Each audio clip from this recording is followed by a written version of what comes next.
It's the time of the season when love runs high. In this time, give it to me easy and let me try with pleasured hands to take you in the sun to promised lands, to show you everyone. It's the time of the season for loving.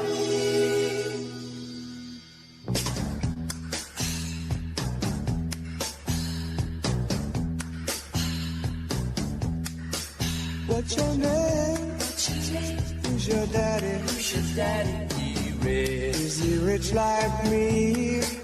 Has he take us anytime to show you what Can you see by the dawn's early light what so proudly we hailed at the twilight's last gleaming? Oh, Canada, our home and native land, true patriot love in all thy sons command.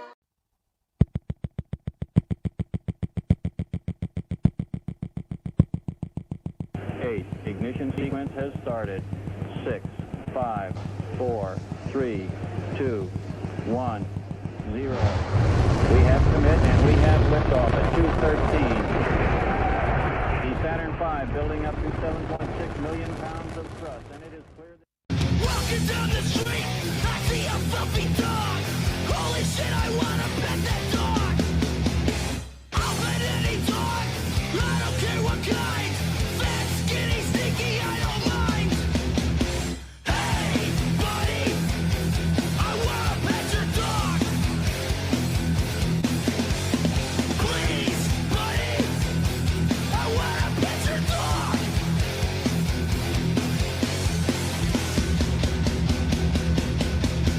Ugh.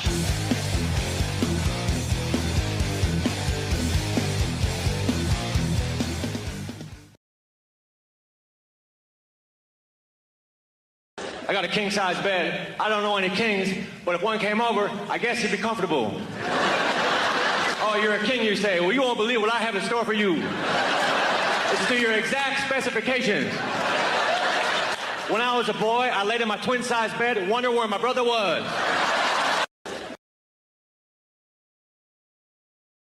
Some Skittles, I get something to drink, because I got the munchies! I've been smoking dope, I got the munchies!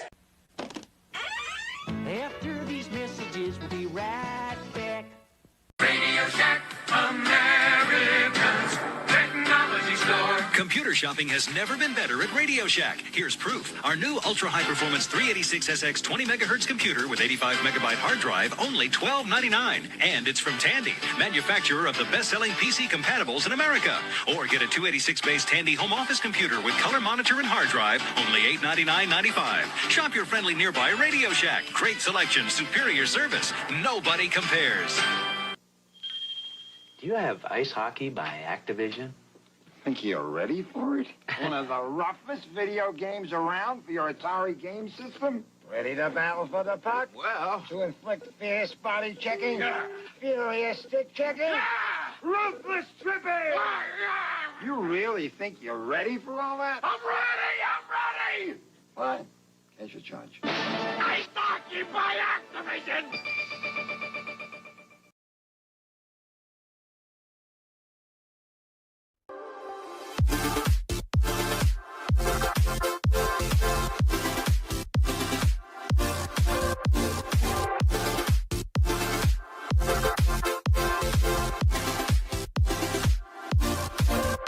Whoa, the door's really open. And check this out. Real leaking rear main seal. You can peel off the rust. Look at the gas-guzzling V8 Magnum under the hood. Swap the 46RE transmission, cruise the yard, and add a front... Time to do some sketchy shit. Doo-dah, doo-dah. Hope I get away with it. Oh, doo-dah day. Stop hating Mondays. be a professional, and hate the whole week instead. Bruh. Kids do not care about nobody's feelings. I had a kid just tell me that God could have made 3 more humans with my neck.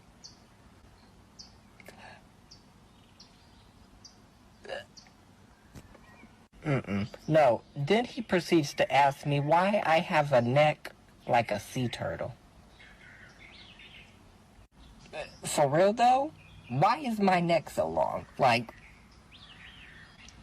it's like 5 inches long.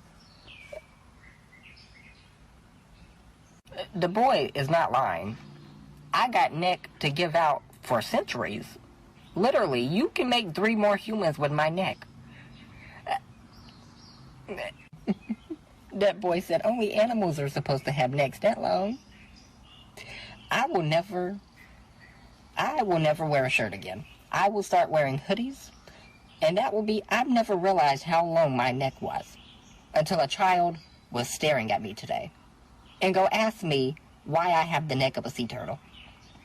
Talking about God could have made 3 more humans with your neck. Do you feel that?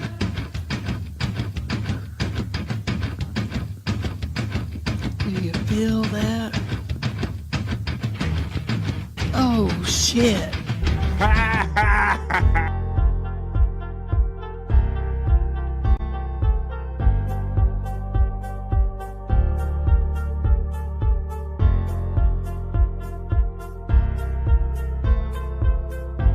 We're doing it.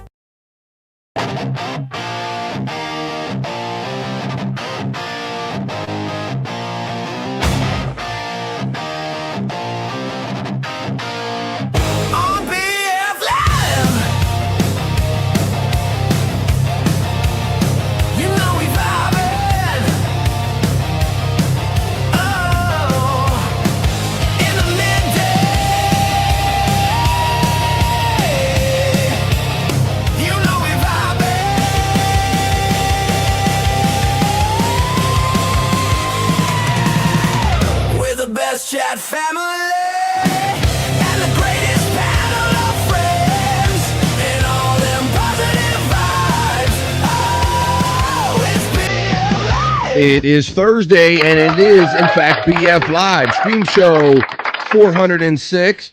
It is Thursday, folks. What kind of day are you having? Well, I know what kind of day I'm fitting to have.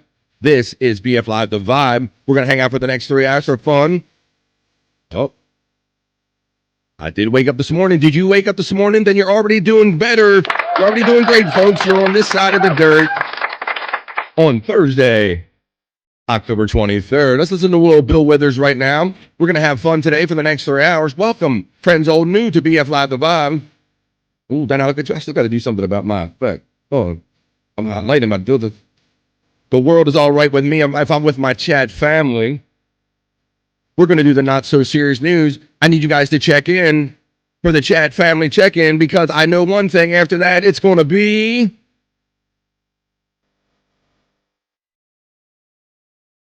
Thursday is the lovely day we're referring to on BF Live The Vibe. You know why it's a lovely day? Because I get to hang out with you guys 5 days a week, 3 hours a day, and these bros backstage that I'm about to bring on right now. Let's do it and let's have fun. Let's have a Thursday. Ooh, Thursday reminds me that's a special day here in our podcast world, and we're going to talk about it because these guys are going to be part of that special Thursday. I'm going to bring them in. Well, this one guy, he's been trying to come in and out. He's finally in right now, but I'm going to bring the first guy in. He's the bro, you know, from the Great White North. He is my friend. He's yours. He's Bobby Nick. Come on, Bobby. Butt cheeks, motherfuckers. Fuck yeah, we're doing it. We're having it. Coming in hot is the Bobby Nick. How you doing on a Thursday, buddy? It's going to be I got deep butt cheeks. A no-filter Thursday. A no-filter Thursday, yes. Tonight at 7 p.m. Certain days of the week remind me of certain things. That's right. And Thursday is no filter. Well, let me bring this guy in because, like you said, you told me that he checked in and out, but while we were backstage prior to the show starting, and I see he's done it a couple times since then. So let's get him while he's here. He's my friend. He's yours. He's the prop master. He's Scott Fitzpatrick. What's up, brah? I'm just having one of them days where I can't never remember. You wake up and there's no toilet paper and. Oh, okay. You're a little off, right? You're the last sheet of toilet paper, maybe the last crumb of food, or the last drink in the fridge, or something like that kind of day. Yeah. Scotty, I try to gotta jump ask in. you. Yeah, go ahead. Did you have to use the socks? The my socks are gone. Oh no! No way! It got that bad. Now wait a minute. Now this can be a thing. Now we have a couple, a toilet down where I'm at, and I keep a stack. Scott, I got one of those things that you get from Walmart or something. My wife bought it. I would have never probably thought to bought it, but and I think my daughters had it when they went to college too, Bobby Nick. The stack. So you got like stack about 4, 5, 6, depending on what kind of rolls you got, bro. You always need them backups there. Yep, there's usually is backups, and I even went to the then I went to the kitchen to get some paper towels. Gone. Ooh. Oh, even paper towel. Oh man, that's even bad. Well, some people used to resort to newspaper, and even newspaper's not around as readily available as it used to be, Scott. And that's a rough one. Coffee filters work when you're in a fix, but I don't think somebody drinks coffee. Wow, they got coffee filters. Well, there you go. Hey guys, throw your alternate uses for what you can wipe with. Your alternate wiping uses here we're talking about. Who knows until we get into. Well, I'm sorry that you got in that dilemma, Scott, but I hope your day gets better because, sometimes that can be a sign of having a weird day. If like, oh, man, I ain't got no toilet paper. It's going to be one of them kind of days in my life. Well, Scott, all right. Yes? I tried to jump in with Jake and Bobby Nick earlier on my phone, and that didn't work either. Oh, did you? I did see that very thing going down. I saw, of course, Bobby Nick doing the show with somebody. Yeah, it's with Jake Hudson. The Jake and Bobby show, he titled it or something. Morning with Jake and Bobby or something like that. Jake and Bobby, yeah. It's the morning show with Jake and Bobby. That's what was just preceding BF Live The Vibe. So Scott tried to jump in with that. Well, I'm glad your stuff is working right now, and I'm glad you got enough for toilet paper or socks to get you here, Scott. So we're going to have fun hanging out for the next 3 hours. Shout out to our friend Tammy if you're hanging out. Scott's friend and our friend Tammy. Is that a soda you're enjoying there, Scott? Yeah, a Sam's Cola. Okay. Well, I think I went back with the Sam's. Scott, what did you have the other day? What was that? Summit Cola. Summit Cola, yeah. Ain't nothing wrong with that. Plus the colas are better nowadays, the knockoff colas and all. But Scott, I was going back and doing some reviewing of yesterday's show when I share the news every day for people in late in the evening that don't get to see the show this time of the day. And when I did, I saw you like what was sipping to be a Capri Sun, I believe. You were you were rocking it. Ain't no thing. Like he's got one in look at hands reach. Look at that. Boom. There you go. That's why he's the prop master. Ooh, it's that aluminum. There you go. It's mostly blues and greens. So we saw enough of it to know Scott is, in fact, rocking the Capri Sun. Well, there you go. You had the PB&Js and all that stuff. What was the peanut butter and jelly? You had the Samco version of that? It wasn't. Yeah, it was. Instead of Uncrustables, it was no crust. No crust. just simply no crust. Okay. Copyright. Closest we can get to that copyright. Yeah. All right. Well, I'm glad you guys are here. This is awesome already. Hanging out with Bob Nick and my friend Scott Fitzpatrick. We'll see if our friend Andrew comes along later on. I notice he's not co-streaming yet. Now, Scott, I do notice you have a couple shorts that you're kind of sneaking out there on the Angry Iguana channel. Do you not? Oh yeah, I try to bust them out. I try not to pile them all on you. I don't want to. Oh, that's okay. But I see him coming out in my notifications, bro. See, that's the thing. I'm connected with the Angry Iguana 112. So it isn't like they get by me. So I'll see a notification and it makes me go over to the Angry Iguana 112, which I recommend you do as well. The link's running in the chat, but you can hang around here for Scott's whole segment. We're going to do a little of those, Scott, because I saw at least 3 new ones in front of that Andrew one yesterday that you that we shared just the other day. So we'll have to do that. I don't even know what I put up there yet. I don't remember. All right, well, that's kind of fun. We're going to get into Scott's hole. For those of you who don't know, that's his favorite LOL cow. Scott loves just being here on the YouTube. That's kind of how he found us, and we found each other. And so he goes out there and makes like clips and little shorts and stuff like that, and they get spread about on the Angry Iguana 112 channel. That link is running throughout the entirety of the show in my chat as well. But I see there are some chats piling up. Speaking of chats, so let's do this. I got glasses on. I'm going to go over to the Element. It is Thursday. I already feel like it's a lovely day already because I got my bros with me and I got a chat family. So chat family, tell me what you're up to. This is the opening chat family check-in. You guys are about to establish the vibe for the next 3 hours. We're about to hang out, folks. I'm going to run the Element. You throw your chats in and let's go. It's Thursday. This is Stream Show 406, The Vibe. Let me know what you're up to. This is the opening chat family check-in.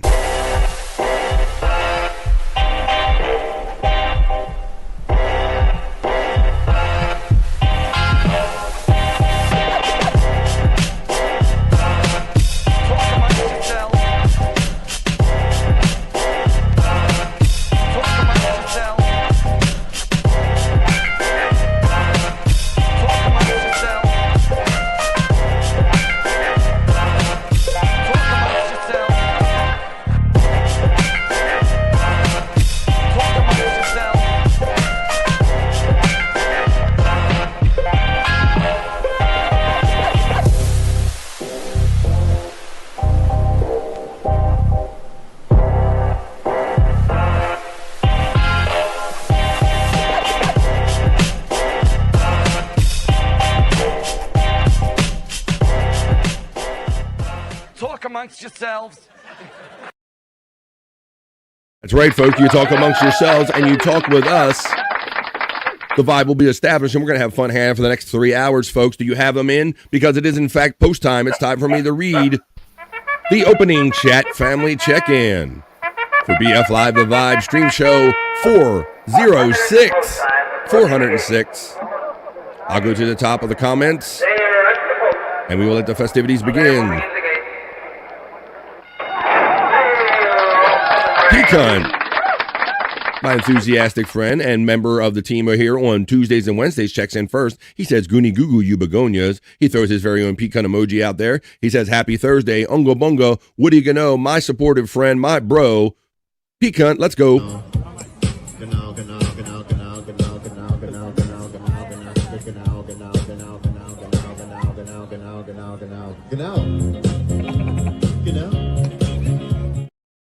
I can know that Pecan is a member, just like I stated, and you can see how that's indicated because he's having fun using all those emojis, and you can too. I got very cheap level. I have a budget level here on BF Live The Vibe, $1.99, and we love you long time. You can be a member here on The Vibe for $1.99. Be part of the 2 Vibe crew. Pecan then gifts a membership, as he does every day, and he caught my big sister, Kathy. How about that?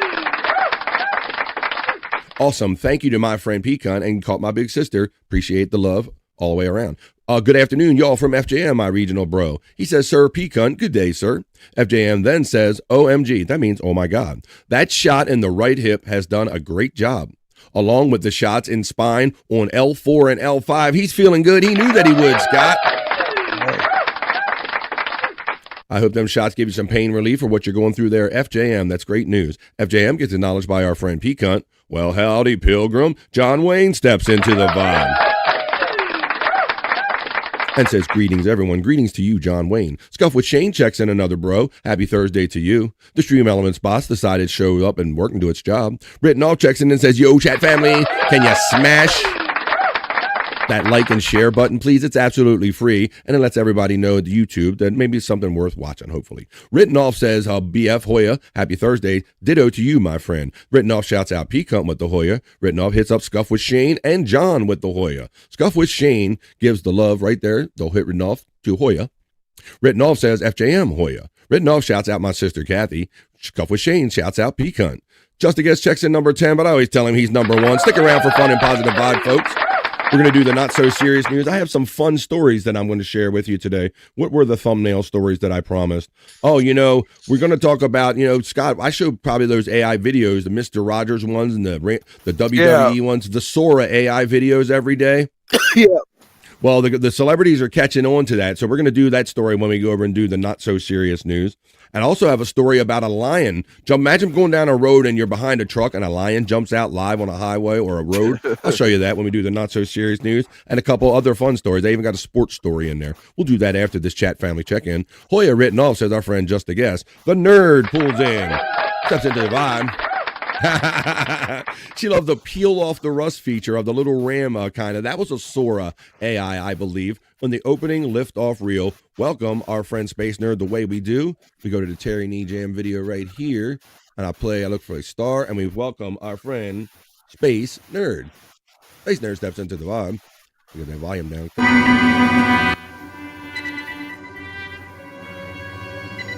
Space Nerd. Until now, our mission has been that of space law regulation, contact with Earth colonies, and investigation of alien life. But now, a new task. A probe out into where no man has gone before.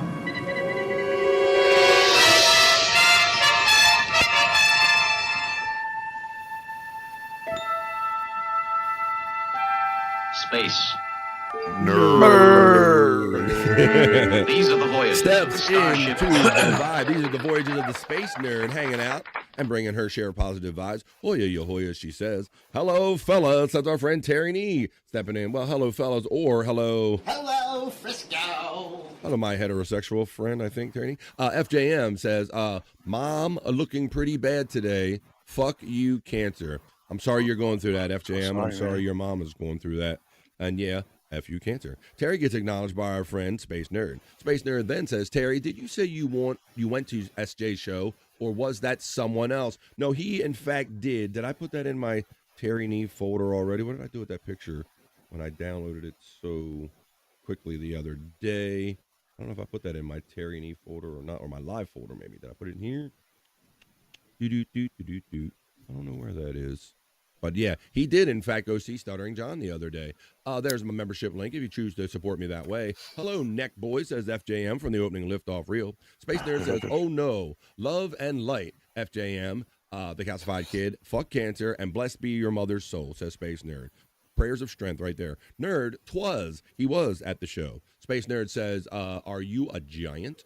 BF Chang emoji is being utilized by my membership supporting friend, FJM. Thank you, FJM. Appreciate you, brother.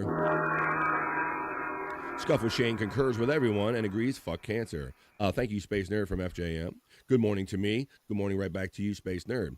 Now, tonight is my 2-show night. I'm going to try to be like Bobby Nick tonight, although I'm only going to do 2. Bobby Nick does way more, but I want to do 2 shows today. Tonight, I'm going to be doing the second show at 8:45. That's Replayables. We do that on the 100 Proof Podcasting. You can get on the Discord right there. We drink, smoke, laugh, and joke. We spin a wheel, and we watch some fun videos, and we have to do whatever the wheel dictates. And after an hour, we go over to Rumble exclusive, and I play some tunes based on some of the fun clues we picked up from the previous show. Join us later on tonight at 8:45 East. I'll take Bill Withers anytime. Tina, my niece, checks in. Wow. A rare week. Hey, do you remember? Off. Yes, please. What?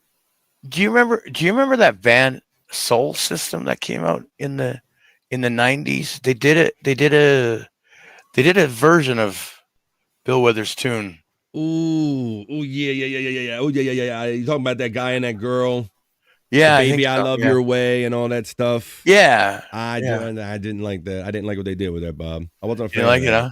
Nah, I was young, so I kind of dug it. Maybe that's an excuse, I guess. But I just didn't like they kind of bastardized like 2 songs that I liked and everything, and I was like it gives me the cringes. But I understand that, and then what I appreciate about that, Bob, is that it got people that might not have known those songs otherwise into them. But yeah, 100%, yeah. My niece steps in and says it's a day off for me, a rare day off for my hardworking niece, Tina, and happy 7th anniversary where you're working, Tina. She just celebrated her 7th year anniversary.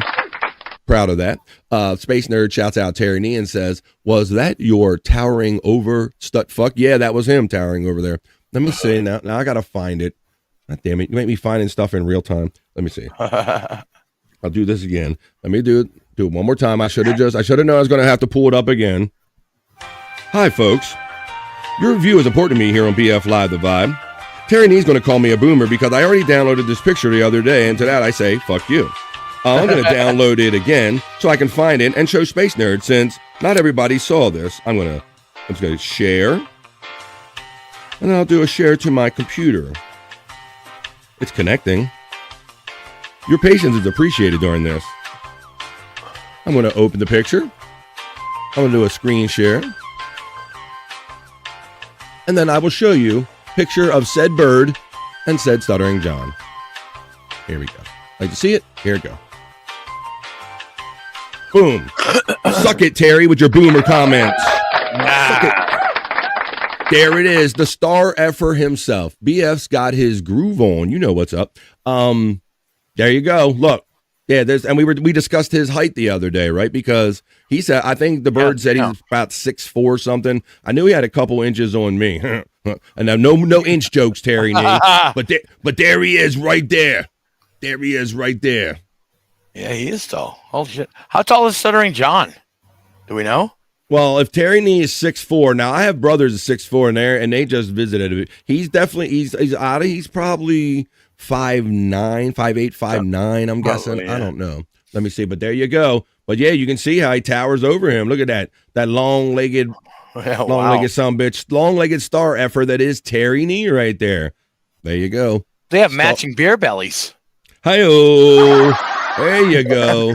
Boomer beer bellies these guys got over here. What do we got over here? I had some I could play. This would be a good reason to play one of those. I don't often play those.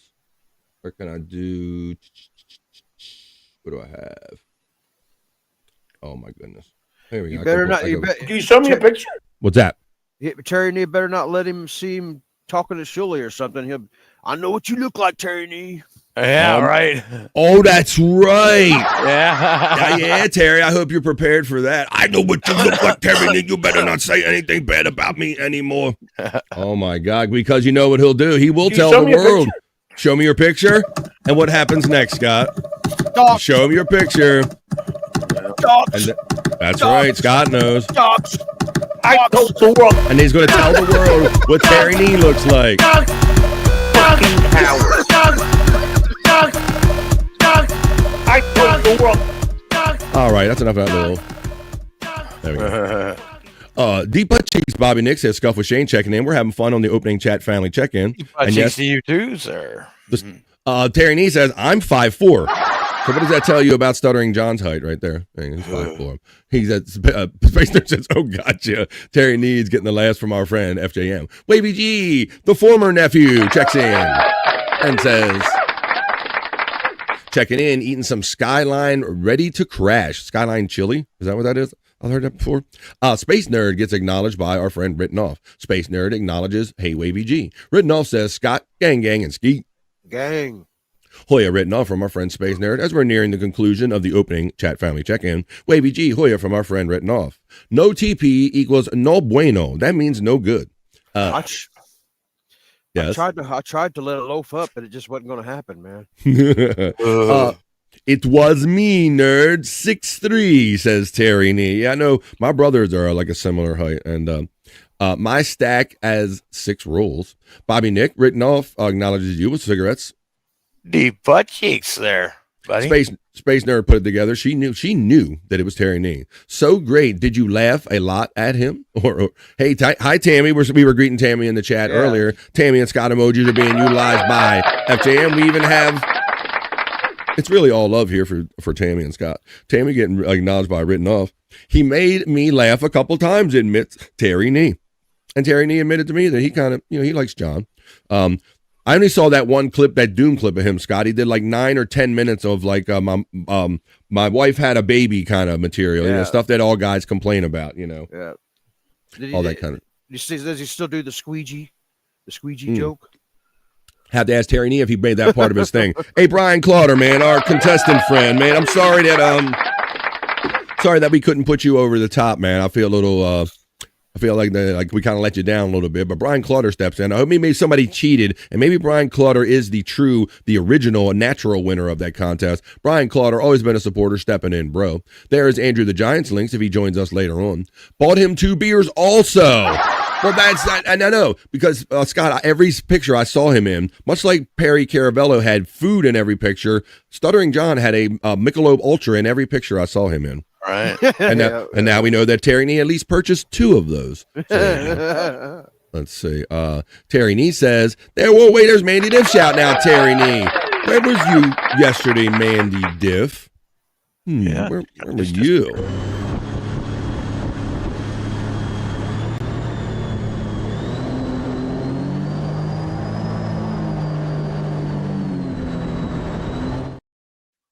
FJM appreciates all the acknowledgments about his mother and F Cancer and says, I hope you all are having a good day to you, and peace and love to you all too. Written off acknowledges Mandy Diff. Written off shouts out Terry Nee with the Hoya. The crazy cute sunflower checks in the second half and says, good day, BF, Scott and Bobby. How you doing, crazy cute sunflower?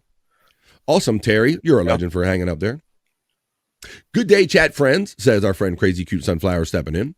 Brian Hoyer from Written Off. Crazy Cute Sunflower and Nerd gets acknowledged by Mandy Diff. What a Scott hole, says, whoa, Scott hole.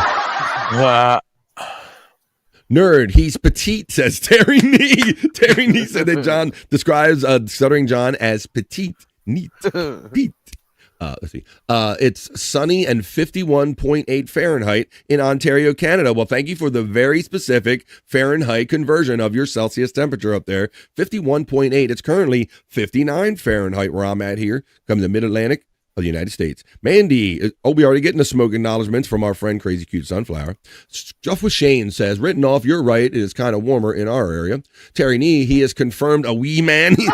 He's a wee little man. A wee little man. Hoya Shane from our friend Space Nerd. Hoya Mandy from Space Nerd. Nerd gets acknowledged by Shane. Hoya the Sunflower from the Nerd. It is, Scuff says written off. What are you gonna know, says our friend Space Nerd. Terry Nee says, Nerd, I wanted to be a date with BF, but he blew me off. Well, I had to blow you off of me too in DC. No, yeah, I have some personal stuff going on. So we were trying to get together. That was almost the second date, if you will. Space Nerd says, that is rude, Terry. Hey, had family obligations. It wasn't because of any of his gay stuff or anything. Glad to hear your shots are helping FJM. Terry Nee says, made up some lame excuses about family duties. What a bitch. I did do that. I did you dirty, Terry. You guys are just killing me in the chat over here, having fun. Manny Diff says, sorry to FJM, and prayers to FJM and your mom from written off. Boomer, says Terry. I already said F you. Here's my smoking friend right here, Tiffany Washington. She's going to be hanging out with us tonight on Replayables. Scott, it rarely works out this way, buddy, but I was looking for my vape pen this morning to get it prepared, and it already had something in it. Oh, man. It was already, I'm like, now, man, I walked over to it and I was like, I don't have to fill it. But the other thing that came to mind, Scott, was how high was I that I filled it and didn't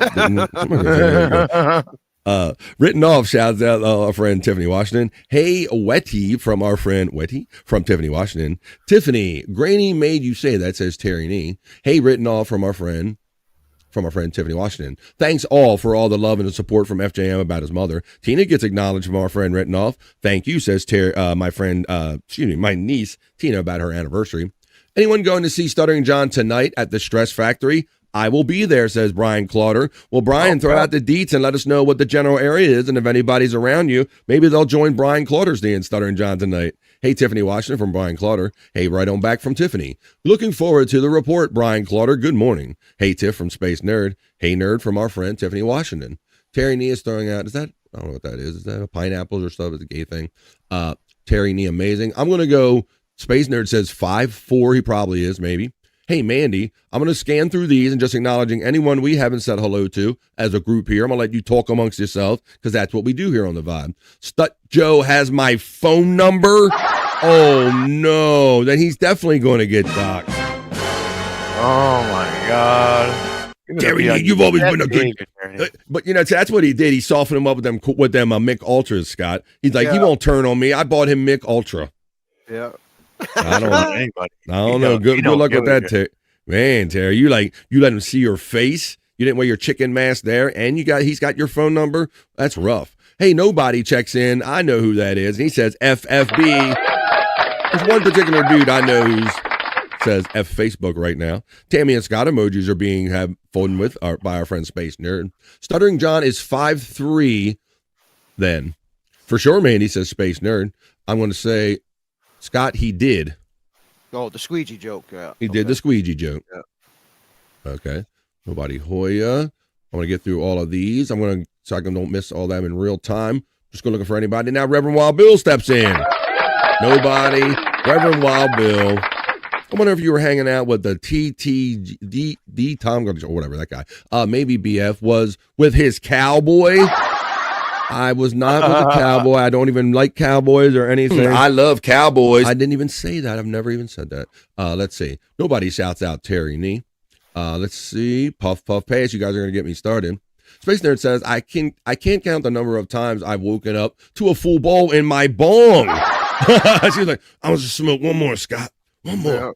And then I'll be right. Maybe that's probably exactly what I did. Just walked away from it.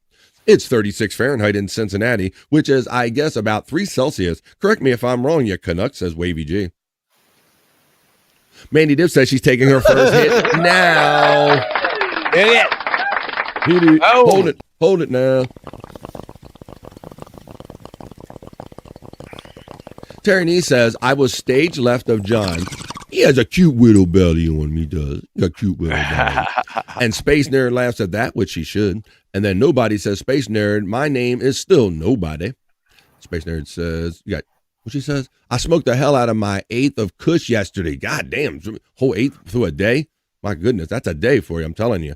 Oh, Reverend Wild Bill checks in. I know that's Reverend Wild Bill for sure because he is one that definitely he likes. I like turtles. All right, guys, what do you say we wrap up this opening chat family check-in? Because nobody, he's saying hello to himself back and forth. Nobody, Reverend Wild Bill. That was it, guys. You just established the vibe. I'm going to smoke one with you. And that was the opening chat family check-in.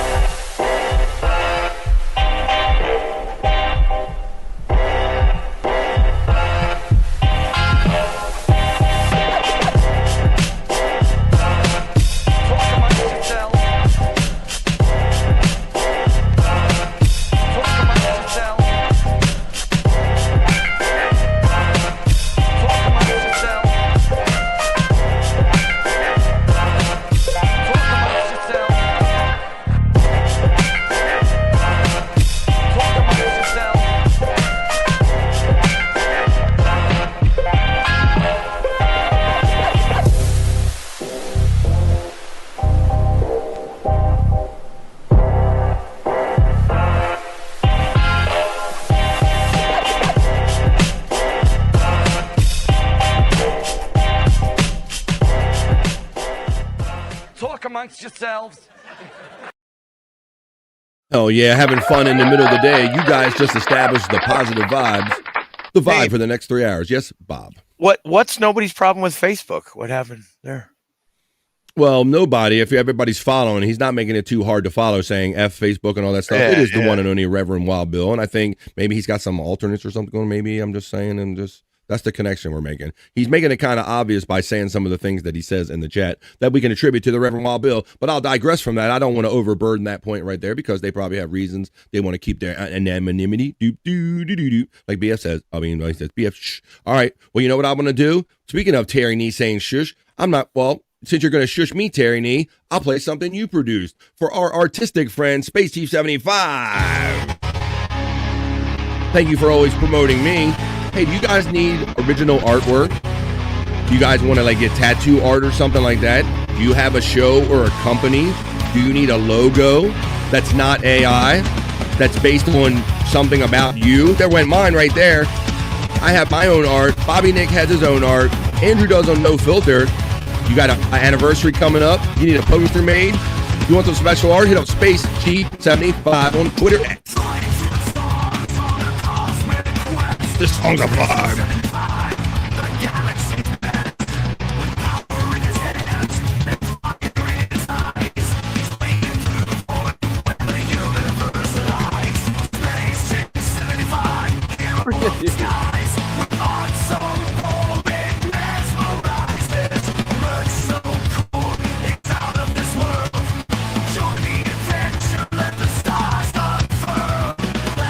All original, no AI. Hit him up on Twitter, Twitter X. There's Stuttering John stuff in there. What kind of stuff in there?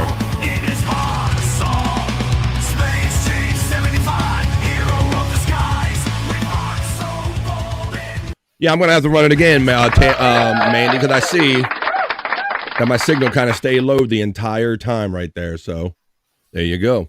All right. Freezing some, she says. All right, now my signal's recovering. I might have to do a take two on that one, Scott. Right. I might have to do a take two on that. But, bro, yes? I was going to say, I'll be right back. The dog's got one of the cushions off the chairs, and he's running around the yard. I thought I heard you laughing at something. I'll be right back. While Bill says he heard it fine, though. Okay. Well, that's enough. All right. Underwater a little bit. Heard it fine. Well, there you go. That is our artistic bro. I don't want to say autistic. I want to say our artistic brother, Spacey 75, man. He drew me up this. That's mine right there. He says, BF, I love your show. I love what you do. I appreciate you. We kind of help each other and promote each other. So if you need some special art made up and you want something like mine, and then he made this us early on for replayables when we used to do replayables over there on Bob Levy's channel on the Levyverse. And if you want to see any of this stuff and all of this stuff, he has a link running for his TeePublic store in my show in the chat. You click on that and you go over there. You can see all of those pieces of art and you can get them really put on anything, on hats and mugs and shirts, all the alike. Space Chief 75. Check out his TeePublic store link. He's a bro right here on the vibe. So I wanted to run that. We haven't run that in a couple weeks or so. Let me see. I'm going to play. All right. Well, I was going to. We were just talking about this. We were just talking about curling the other day, just this week, Scott, right? Hell guys? Yeah. We were talking about curling and how we only like really watch it when the Olympics are on, like maybe like the once a year that it's on, or once every 4 years that it's on. Well, here's some I don't guys. ever watch Bobby Brown, so Not even, yeah. never. I do. When when the Olympics are on and there's nothing else better to watch them, and they're circling through the sports, that's one I would stop and would catch my eye. Well, these guys got their own version of it, Bobby Nick. This is blue collar curling right here on the Vibe. Check this out. Of the guards, trying for the hit and rule. Find some cover. Make it tough for Canada to blank the end. Rolls all the way across. And perfectly in behind the corner guard. Coming through the port of the guards. Booyah, blue collar curling. What do you think, Scott? I like that. Find some cover. Make it tough for Canada to blank the end.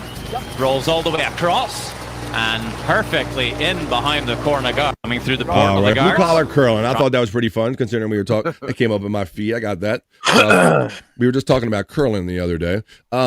They say it's Mandy's smoke that is the reason she couldn't hear everything, because Reverend Wild Bill says, I heard it fine. Well, you're pretty much a smoker yourself right here. Well, why don't we do this? Space Nerd says she loved this about the blue collar curling. Those stupid Canadians right there. Says Terry Nee. Written Off says LMFAO. He's loving it. A says our friend Written Off. Well, that's how I guess how they do it in Canada. Maybe those Canadian construction crews. Well, you know. Is that what I think it is? I mean, it's not Wendy. I'll tell you that much. Oh, well, wait a minute. Don't tell anybody anything until I play because it still applies. Sounds like it's breaking poos. Oh, Jesus. Oh my God, that's horrible. Whenever I hear a scream of horror like that when I'm in the middle of just doing anything, I know Bobby Nick won't step with me on purpose. I know it's a reason. Bobby Nick, what happened? It was breaking poos. Who sent you poo on your phone? It was Scott. I thought so. Oh, Jesus What did Christ. he do now? I can't even look. He said he was going away to get a dog cushion. I can't even look. Oh my God! That was that's from a this crazy morning. one, Scott. That's a crazy one. Oh my God! It's like a goddamn oil slick on top of the water. Jesus Christ! We got a pot sticker. Now, Space Nerd always says during this, I gotta go. I gotta go. Scott is guilty. Says our friend Mandy Div checking in. Scott is smirking, says Terry Nee. So I think a lot of the regulars here figured out that breaking poos wasn't Wendy this time. It's normally always Wendy, but this time, the second time, not the prop master, but the poop master. Says our friend Widow Killer. Poop master is guilty of providing us breaking poos. These Bobby Nick. Oh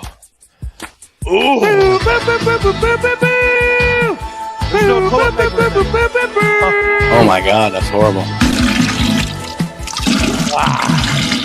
So you said that was from this morning, Scott? Yeah, you'll notice there's no toilet paper in it. Oh, that's right. But the whole drama, and ain't a lick of toilet paper to be found in the whole thing. And then now Scott is sockless. I'll just let you know that. I'll cut to the end. Scott is sockless now. That's the beast. That's the beast I was fighting this morning, Bobby. Oh my God! Come on! I just want to get up and do BF Live. Come on, get out of me! Get out of me! That's what had to come on. Yeah, I get it. Oh my goodness, the challenges that you go through to make these shows, it's amazing. So you don't know the quiet sacrifice that goes on behind the scenes. Do you think these guys are just sitting here all comfortable and everything? They let you know the struggle is real. Surprise, says FJM. I think Nick is going to have PTSD. Yeah, anytime he hears like a toilet flush or hears somebody fart, he's going to be like, who did it? What that? Surprise. It's still a little early for it to be Wendy, said our friend Tiffany Washington. Now, that's a friend. She really knows that Wendy is no early riser. She joins us late if she ever joins us at all, Tiffany. Yeah. That's a very good clue right there. Coming shit boys are grody. Come on, shit the boy. I was almost doing a song right there. Exactly, nerd, says Tiffany Washington. We can't help it. What is wrong with them, says Space Nerd? I don't know. It's just always been a thing. Scott is enjoying this too much. And my brother-in-law, who's no longer with us, rest in peace, Charlie, he loved all kind of scatological humor. Any of it. He loved it. Farting on around people, hearing that you farted around somebody's grandmother, he just thinks it was all funny, man. Well, hopefully some of these next things that I'm going to tell you are equally as funny or more funny. We're going to do the news. Now, don't go running anybody. You You can already see I'm choking on a Tic Tac, and we're going to do our fun news here. I'm like, so we're going to do the other news. We're going to have fun right now, and we're going to do the not so serious news. As soon as I stop choking on a Tic Tac and run my element, that's what we do here on The Vibe. And I got a few fun stories for you right now. Come on.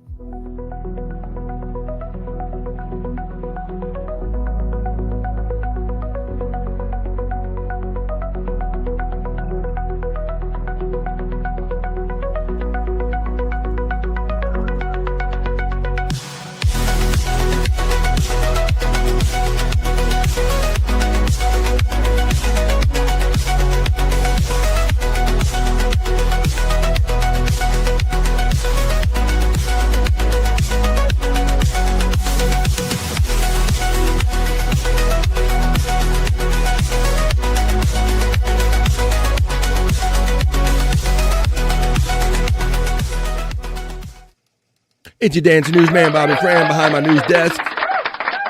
Going to bring you the best, not so serious news that I can bring you right now. Oh, but before I do that, this is perfect timing because I just heard a boop. We got a bit of a mystery man. Now, I have somebody they said they only come on here under the condition of anonymity. So I'm going to bring them on right now and say hello. Hello, mystery guest. It's me. Oh, it's Andrew. Oh, No. gee, I thought that he was under. That is Andrew. I thought it was witness protection program, Andrew. How you doing, Andrew, buddy? What happened to your light? Did you not pay your bill? What's going on? I forgot to ask the light. Turn on your room light. Turn it on. No. You would think when you put somebody in a room that they would just turn the light on, for them in there. Just like, yon, bitch. Just push him in the room. Yon. Figure it out, fool. All right. Just shout out to Alexa. Alexa's not here, Andrew. I don't have any Alexa's not here, Andrew. You're on your own. All right. Well, we got Andrew in the dark just in time to start the other news, to start the not so serious news. Pizza, says FJM. Have you eaten that, Andrew? Yep. All right. Well, let's people throw out some guesses before you say anything. Mandy Diff is laughing. He chokes on a Tic Tac. Those poor cowboys. Hey, I learned it from watching you and Perry. Let me see. Orange Tic Tacs BF Live. Did it show? I do have orange Tic Tacs. But did you just guess that for real, or did I did I spit it out and you show? So I have orange Tic Tacs. You have guessed correctly. I don't have a prize for you or anything. Yes. Orange Tic Tacs. Not even a Hot Pocket. Andrew Hoya. Maybe some dubs. Gotta get you some crowns. There you go. Talking about doing some video game talk right there. Let's go. Blue Jay, says Andrew, says our friend written off. Buddy, what do you think about that statement? Yes. I love it. You love it? You like it? You love it? Yeah. Look at that. She just guessed BF. How the hell did you do that, space nerd? I was going to say, I thought I ate the color off of them. All right, now we're going to play right now. Let's throw a couple guesses in. We got a couple guesses in. Let's guess what Andrew had for lunch. Now, normally we would do this by looking at the content of his face, but now he's currently under the witness protection program. Terry Nee says fish. Fish, Andrew? Filet mignon again? Was it fish, Andrew? No. Wow, take some. Like getting answers out of Perry. Let me see. Pizza, Andrew? FJM? Oh. Spotted dick. Dick in the dark, Terry Nee says? Tube steak. Smothered in underwear. Let's go, Blue Jays. Andrew gets acknowledged by Scuffle Shane. Nice guess, nerd. I really would rather it be the Mariners. Blue Jays gave a great pennant run. Chili, Mandy Diff guesses, Andrew. Did you have chili? Nope. The Trouser Blue Jays. Trouser trout, Andrew. Trouser trout. The Blue Jays are playing the Los Angeles Dodgers in the World Series. I do not want Did you have cream of some yum guy or a hot man chowder? Sloppy Joe, sloppy Joe. Sloppy Joe, says Space Nerd. No. Chickadee China, the Chinese chicken salad. Did you have chicken salad? Chicken salad sandwich? No. Ham and cheese. Ham and cheese? Nope. Let's go Blue Jays. Potato salad and turkey sandwich. Nope. Boogers, Terry. Boogers.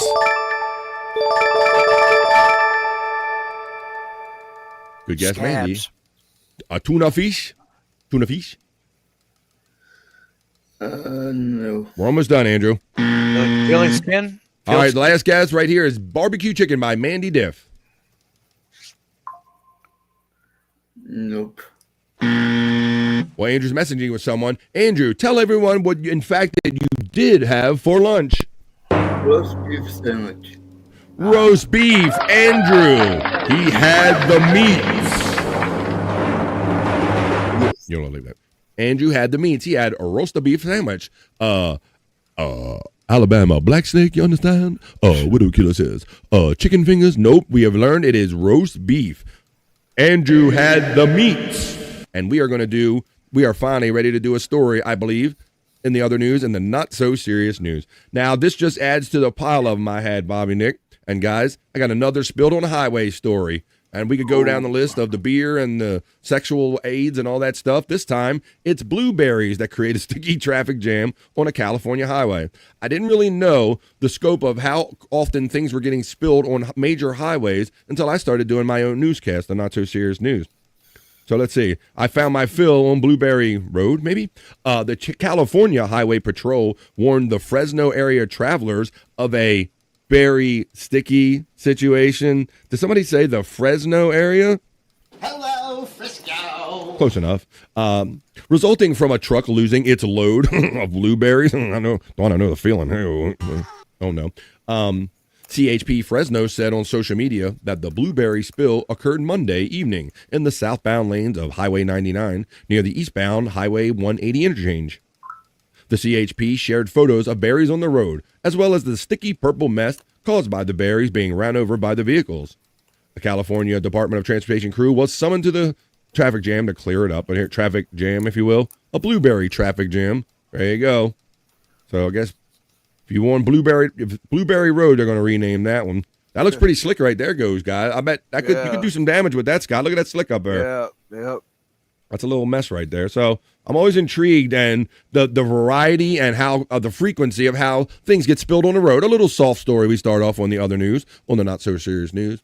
100 Proof Podcasting. If you're going to join us, that's the Discord for the show that I'll be doing later on tonight. Replayables with Chris Abels. That's the one where we watch videos and drink, smoke, and laugh and joke. If you go over there, there's also a BF Live section in the 100 Proof Podcasting area, and you can submit things for the show or ideas and stuff. So you can find all that over there. Just Bart is home sleeping. Insomnia is a bitch. Insomnia is my friend. There you go. Well, I'm glad at least he's sleeping at his own bed if you have to sleep somewhere. Oh, man, I could do some Arby's right now, says our friend Scuff with Shane, getting excited by the choice that Andrew had for lunch. And we move on to our second story in the Not So Serious News. This story, I think it's the one I promised in the thumbnail. This is an actual story about, and I'm going to show you the video, a lion escapes through a roof hatch of a transport truck. Can you imagine just going down a road and then all of a sudden you're like, yeah, Andrew, a lion. Oh, I'm sorry, not Andrew. We should call him Mandrew or something today. We got to come up with another name for Andrew today. We'll just call him Not Andrew. How about that? A lion escapes, Andrew. I'm going to show you the video, bro. Check this out.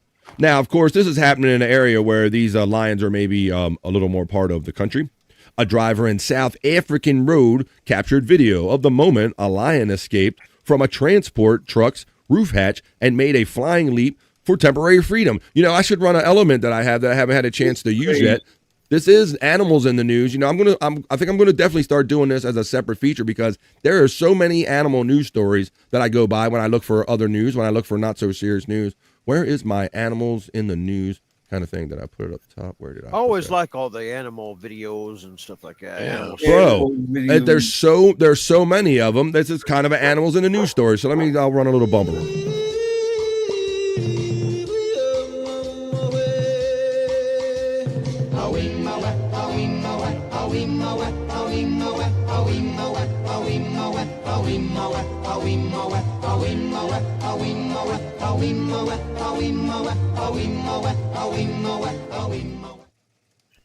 What do you think about that? Production.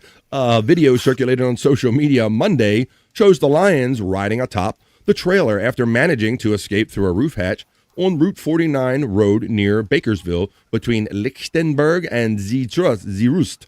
These are South African names.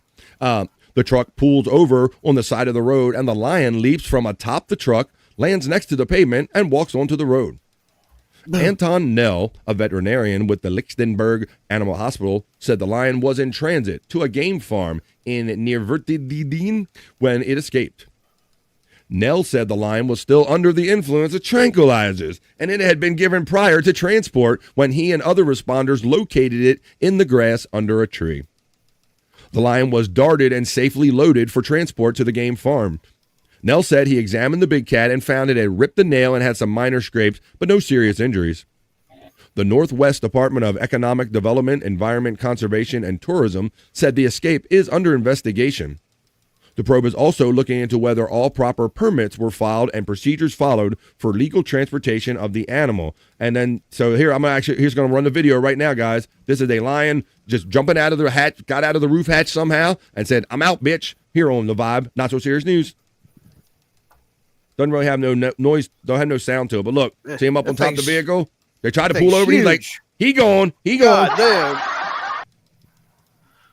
He going, yeah, right, Scott. And that's another thing. He was the big one. He ain't no little one. Run that He was again. under the influence of tranquilizer? Yeah, they said they thought he was still like kind of under the influence of the tranquilizer at the time there, Andrew, when they found him. So he must have got that courage or rush. Look, damn, look at that. Hit the road, Jack. Man. That is a big son of a bitch right there. And he just, oh no, pull over. Pull over, yeah, he just got out the roof hatch. I'd be shitting bricks. He's beautiful, says Mandy Def, or a French dip. We're talking about Hakuna Matata. What a wonderful phrase. It means no worries. A Detroit, says our friend Derry Nee. No, wasn't Detroit. The blueberry is a standalone fruit. Oh, you understand? Says Widow Killer from our previous story. All right, we got that just Bart. The Lion King 3, Simba escapes. This is all yours now, son. Okay, fuck it. I got another necessary echo. I'm going to do another story I have for you in the other news, in the not so serious news. And this is involving the upcoming Christmas season, which, folks, Halloween's on our ass quite literally. So Christmas, as we know, isn't too far behind. And I don't know why I'm a little excited about this, Bobby Nick, because I don't know how many actual toys that I'll actually buy there. But Toys R Us is, in fact, opening 30 new stores in time for the holidays. And some of these stores, Bob, are going to be permanent, actually. Really? Because Yes, I thought they shut down.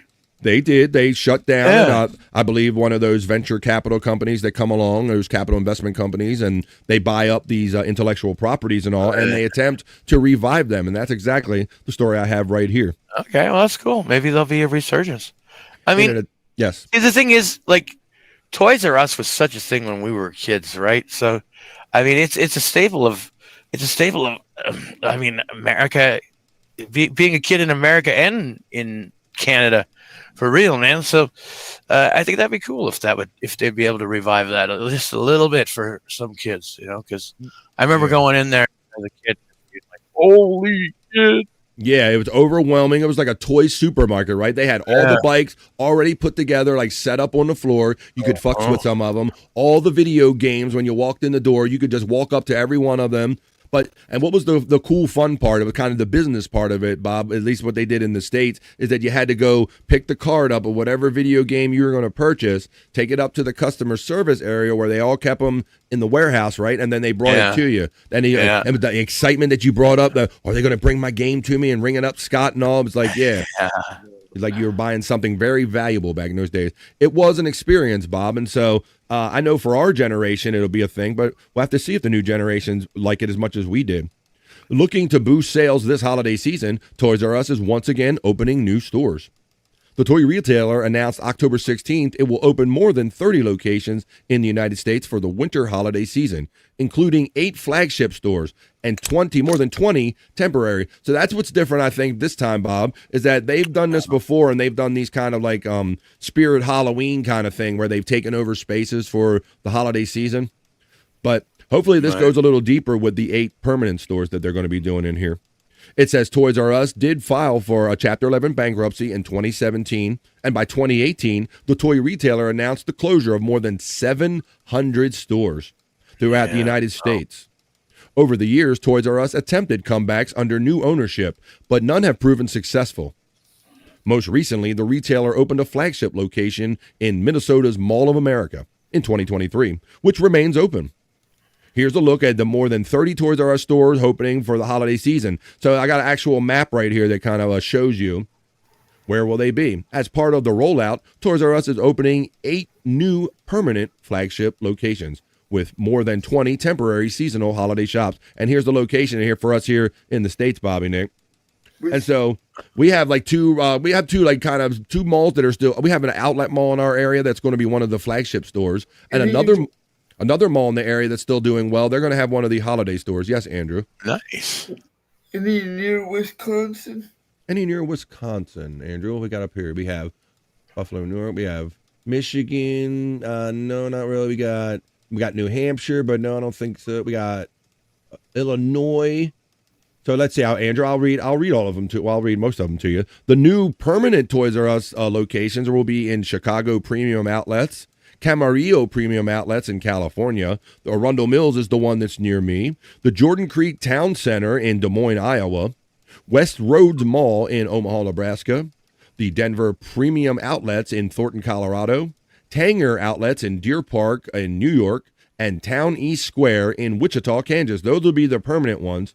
The seasonal stores are in Auburn, Michigan, Grapevine, Texas, Louisiana, Nashville, Tennessee, Raleigh, North Carolina, the mall in Columbia, Maryland, Lubbock, Texas, Tukwila, Washington, Utah, New Jersey, Indiana, New Hampshire, California, Michigan. They got a ton of them, Andrew, but I don't see any of them in Wisconsin. So boom, boom, boom, boom on that. But if you're near one of them, if you want to bring that old holiday spirit back, Toys R Us, one of the old kind of names, like Bobby indicated, kind of one of those rites of passage when you were kind of a kid. It was amazing and overwhelming.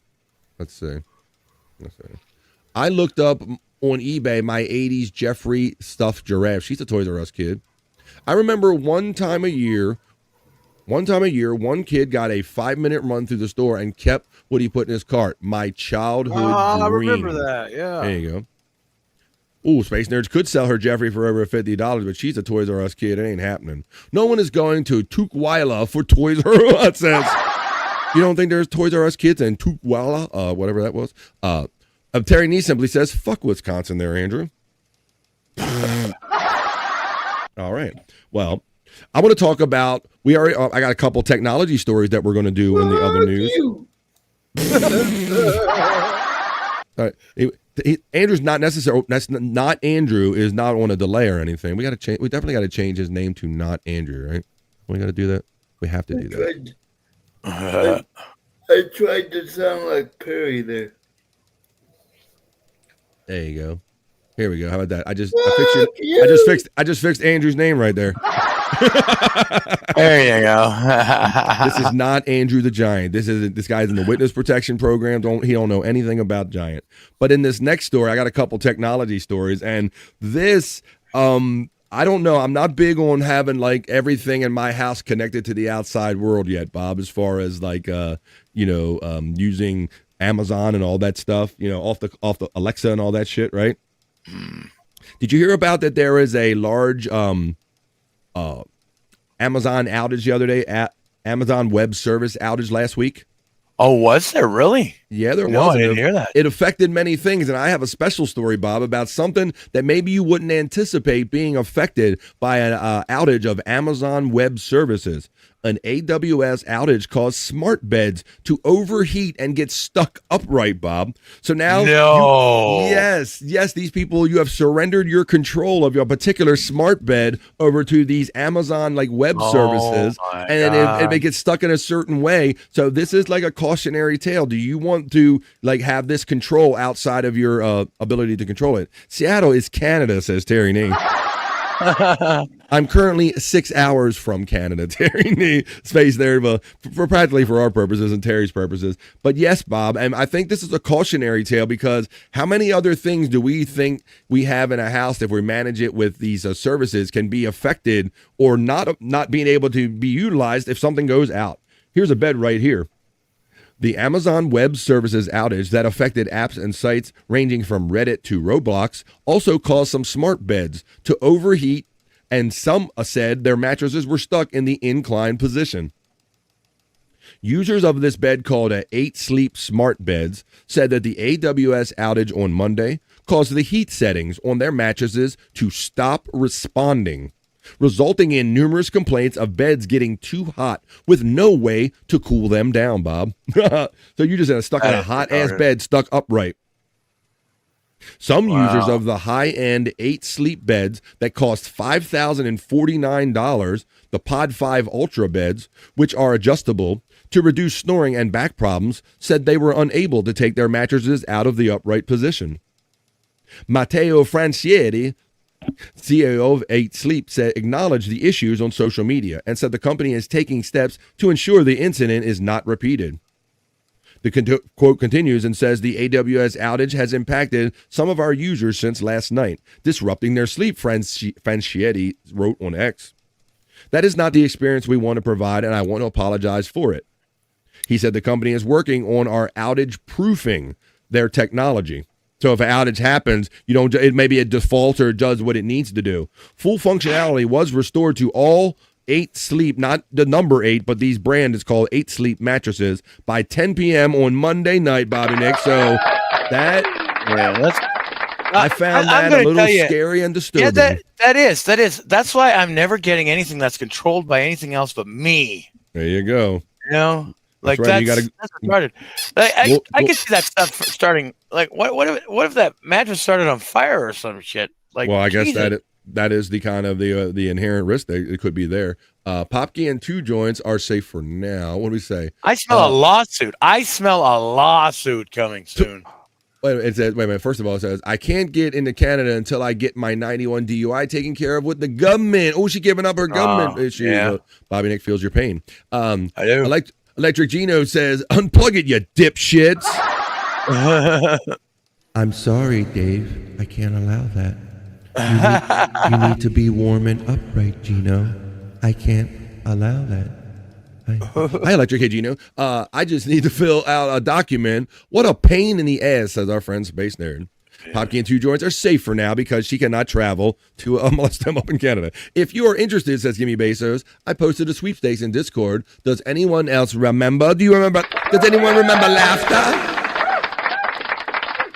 Does anyone remember our friend Gimme Bezos stepping into the vibe? Let me go here to Discord real quick and see what you're talking about. What you talking about, Willis? What you talking about, Gimme Bezos? I'm going to go over to the 100 Proof Podcasting. I'm going to go over to the BF Live section, which I indicated. This contest, is that where it is from Gimme Bezos? Oh, okay. This is a clip of the Super Toy Run that they indicated about when we did the Toys R Us story. I love when you guys feed me live content, relevant content at the time. So let's do this real quick.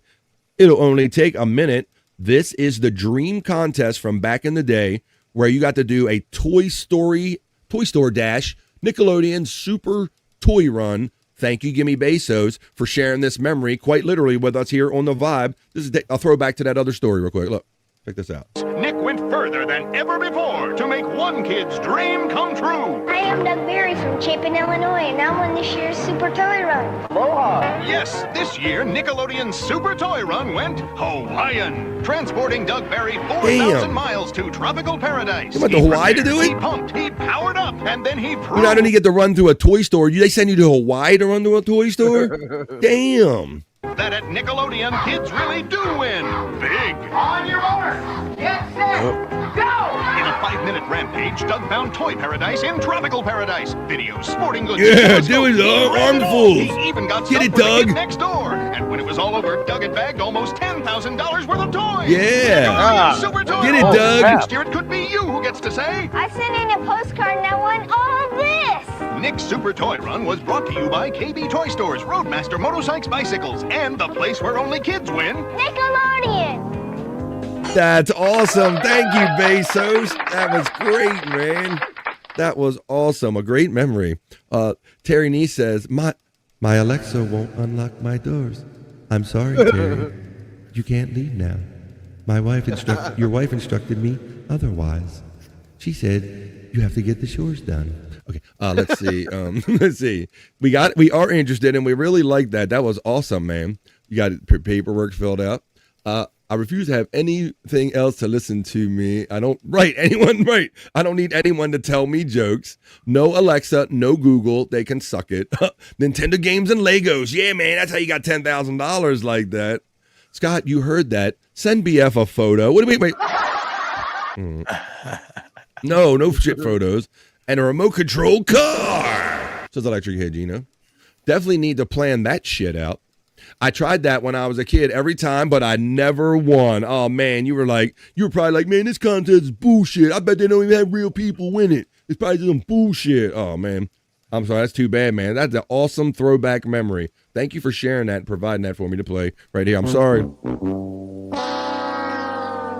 3 gravity bongs counts, checks in Mandy Diff, and I haven't even smoked one little bit of anything because I'm having fun doing the other news, the not so serious news. So yeah, we were just kind of in the middle of 2 stories right there. We were coming off the Toys R Us Toy Run story, and then we ended up with that outage of that chair, Bob, and we were kind of touching on that, how that's kind of dangerous and all.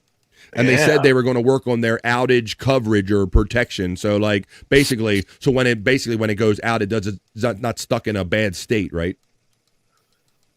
Basically, so it doesn't burn you. It was always some asshole from California that won that stuff. Yeah. Yeah, some West Coast, some blonde-haired boy like that, Electric Head Gino says. That was awesome. Hey, could you be like Jen in that hit the like button? Now, I know you guys like me, but I think it helps give me a little more favor in the algorithm if you put that thumbs up on the show wherever you're watching. Right.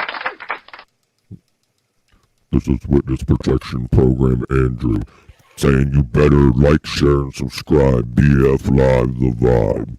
Do it now. Do it. This is do it now. Do it now. Shut up, Andrew. I'm doing the voice. Hey, this is Andrew. This is not Andrew the Giant saying you better damn side subscribe to BF Live the Vibe. Yeah. What's up? Yeah, what's up? Hey, Andrew, are you gonna have somebody turn on those fucking lights by the time we do No Filter Night at 7 p.m.? Turn on your room light. You fucking better, man. Jesus. They'll be coming in the dark, knocking over shit, trying to find him and find him again. They unplugged my PlayStation, so I can't. Oh. Wow, that sucks. I haven't been able to do anything.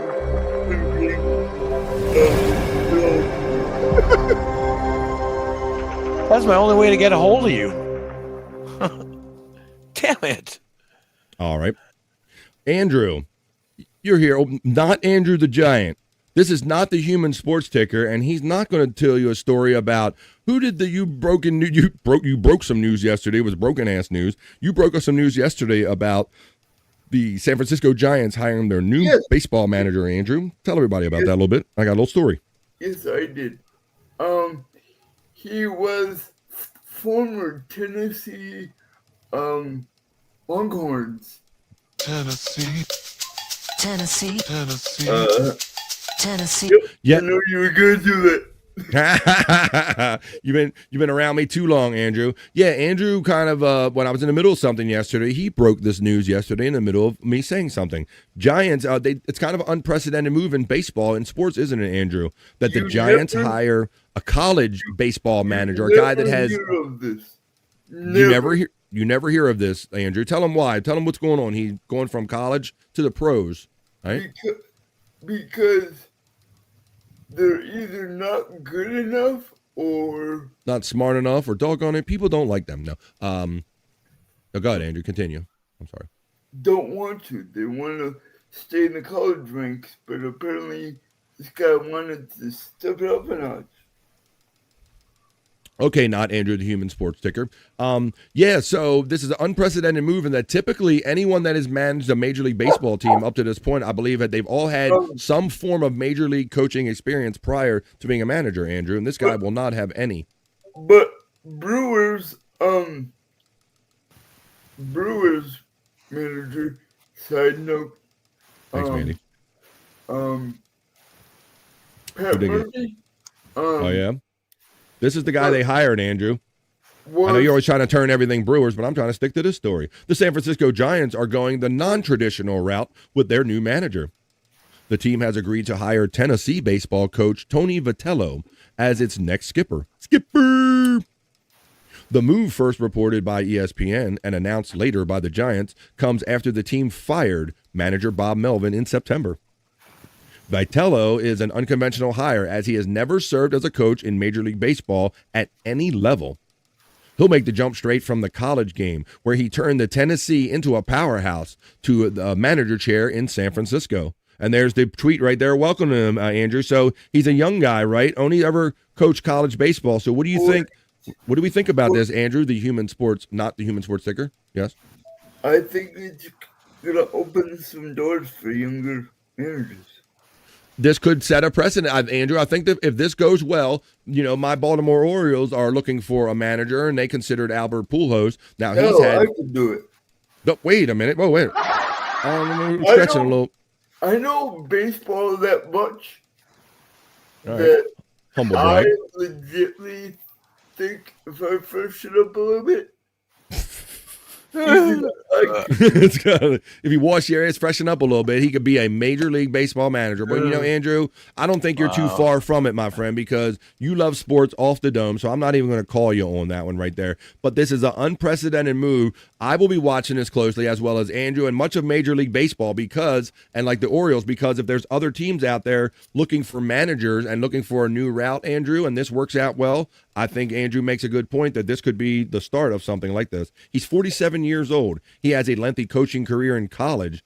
He was an assistant at Salinas Packers in Missouri, but then he moved on to this program and had a lot of success with them, Andrew. So I'm hoping it's going to work out good. It says he posted a 257 wins and 81 loss record, and Tennessee won the SEC, the Southeastern Conference, 3 times over that period, Andrew. So, but I do believe it's going to be a bit of a jump because, like with those college programs, Andrew, you know.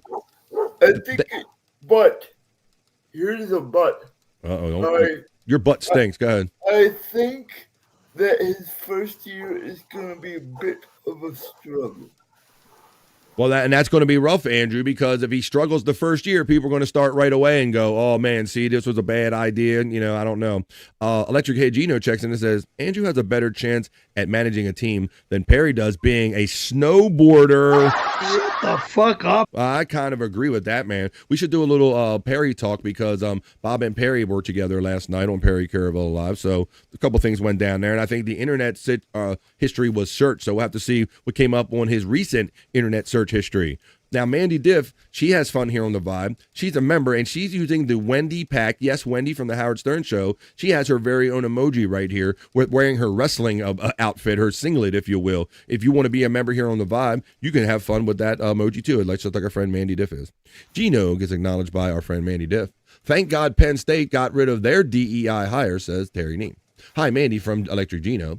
The Orioles just don't want to spend the money. Yeah, FJM, and that's the whole thing, because a couple years ago we had this good core of younger guys, and the general manager proclaimed that we are ready to launch, but he didn't really go out and like add any big free agents to it, Andrew, and it kind of just kind of puttered out.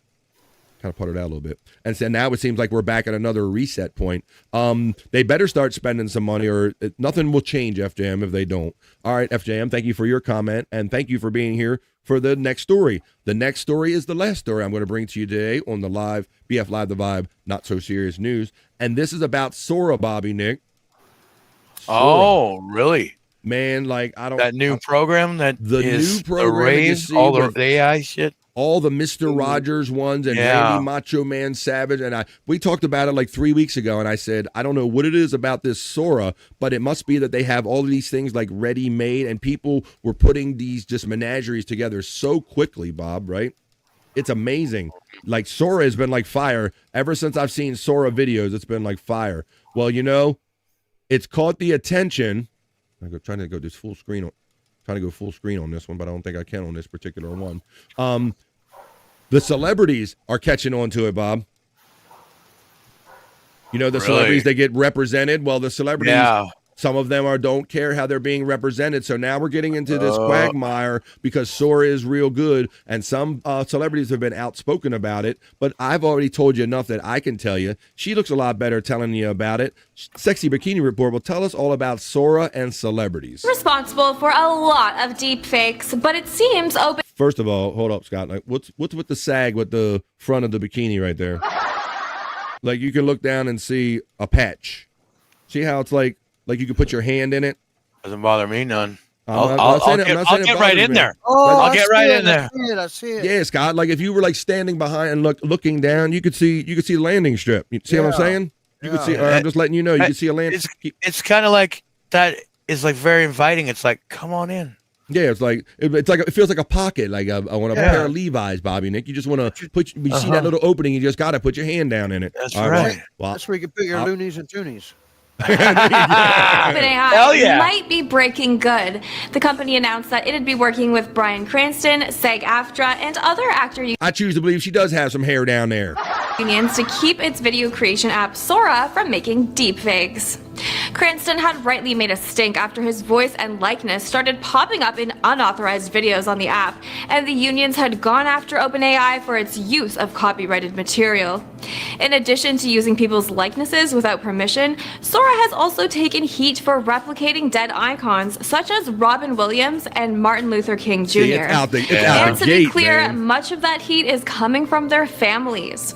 For its part, OpenAI has reiterated its support for the No Fakes Act, though it does feel a lot like those ads for gambling sites that throw in "please gamble responsibly" at the end. But what do you think? Is there an ethical version of AI-generated content, or is it inherently going to operate outside the law? Let us know in the comments and follow the Bikini Report for more daily headlines. There you go. Here we go. See what I mean about the little pouch thing? Like a little kangaroo, like a Joey could jump in there, Scott. I'm a Joey. I want to jump. My hand is a Joey, and I want to jump in there. I do. There you go. All right. I don't know why I'm talking like I'm British. Don't give me no. Hey, take it easy, baby. Don't give me no lip. Zoom. I got you, Terry Nee. She doesn't have any hair down there. I choose to believe. It's like take a peek, peekaboo. Scott, you're getting acknowledged by Juggalette Jen right here. Jugs. What's up? Scott. So there you go. So see, Bobby Nick, it's like Bryan Cranston and all. Some of the celebrities, they're not happy. They're not happy with each other. I wouldn't want that kind of stuff out there of me either. You know, man, this is pretty crazy. Pretty crazy. Like you could literally take somebody's likeness and do whatever the heck you want with it. And what about the whole? I don't think it's right. Yeah, what about the last two examples they gave? Robin Williams and Dr. Martin Luther King being used in Sora like they're alive. Like like Robin Williams was involved in a DUI traffic stop or something right there. Mm-hmm. So, but that is AI. There is people stupid enough out there to believe that this is real. You know what I mean? Well, that's kind of the world we're living in and headed to, and that only the ones that were here before and after know the difference. At some point, Bob, nobody's going to be here to know the difference of what before or after is. Right, exactly. Accentuating the uniqueness of my body. I mean, I wish I had a flat tummy like that. Ooh, but see, there you go. Now, no pressure right there. You're beautiful just the way you are. Whatever. All right, well, there you go, ladies and gentlemen. Did we just have fun with news? I hope you did. I attempted to bring you other news and finish with a sexy bikini report. So I think my mission is accomplished. That was the other news. That, in fact, was the not so serious news.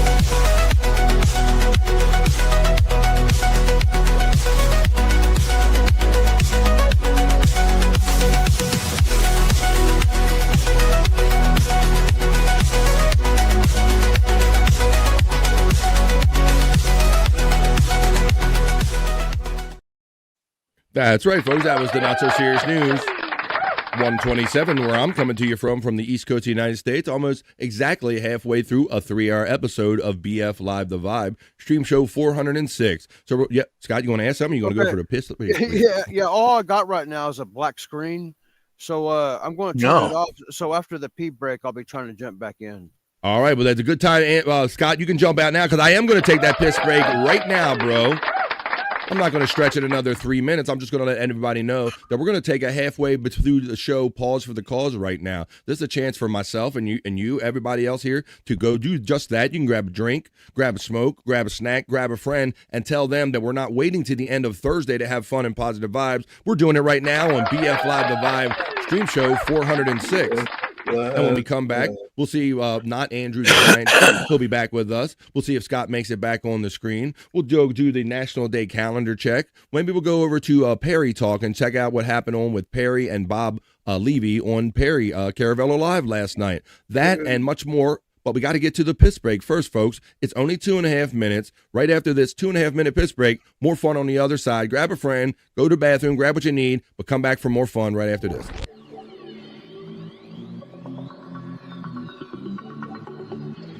I think I need a piss break. I'll do the pee-pee dance. I'll do the pee-pee dance. I'll do the pee-pee dance, pee-pee dance. Yeah. Think I need a piss break. I think I need a piss break. Yeah. Oh, yeah. I think I need a piss break. I do the pee-pee dance. I do the pee-pee dance. Yeah. I think I need a piss break. Oh yeah. I'll do the pee-pee dance. Oh, watch me now. I'll do the pee-pee dance.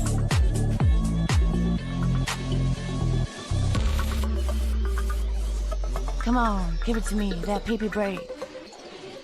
DJ, hook it up. Drop that beat. Yeah.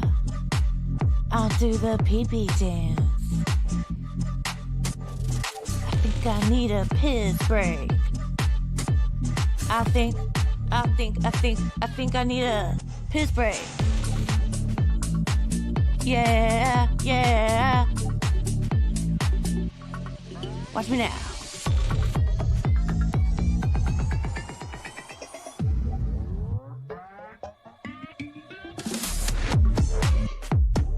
Pee-pee breakdown, pee-pee breakdown.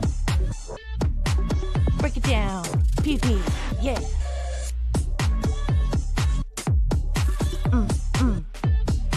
Think I need a piss break. I think I need a piss break. I think I need a piss break. Oh yeah. Wash your hands. Don't be gross. I know you touched your pee-pee. It's mine. I can do what I want. It was PP touching time, but now we're past that. This is BF Live The Vibe stream show 406. We're back for a part 2 on a Thursday right here in the middle of the day. We're getting near to the end of the week, everybody. We're almost there. We got one more day to go. Waiting for our boy, see if Scott connects back in here. And this is the boy. Hi, I'm not Andrew the Giant. I'm just sitting in for Andrew today. He'll be along sometime later on. Okay. All right, Andrew. Thank you, buddy. Thank you, not Andrew. All right, let's see what everybody's saying about that. We got the piss break in. Let's keep having fun here. Thank you. Oh, we got some love coming in here. Bacon Bobby, says our friend. Bacon. A firm-fitting tee would be sexy with those curves, says Juggalo John.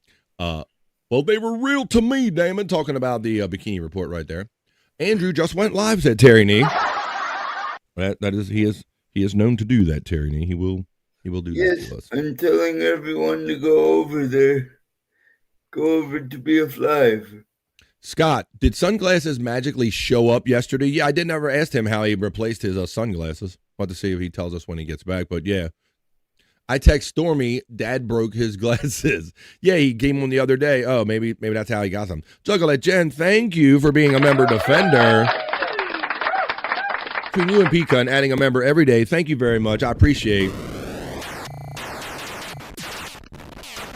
I really do appreciate any support I get here on BF Live. JT, that's a name I haven't seen in a minute. JT just caught a membership from the very nice Juggalette Jen. Juggalette Jen, Bobby Nick World Order, a cute tankini. They're still talking about that girl.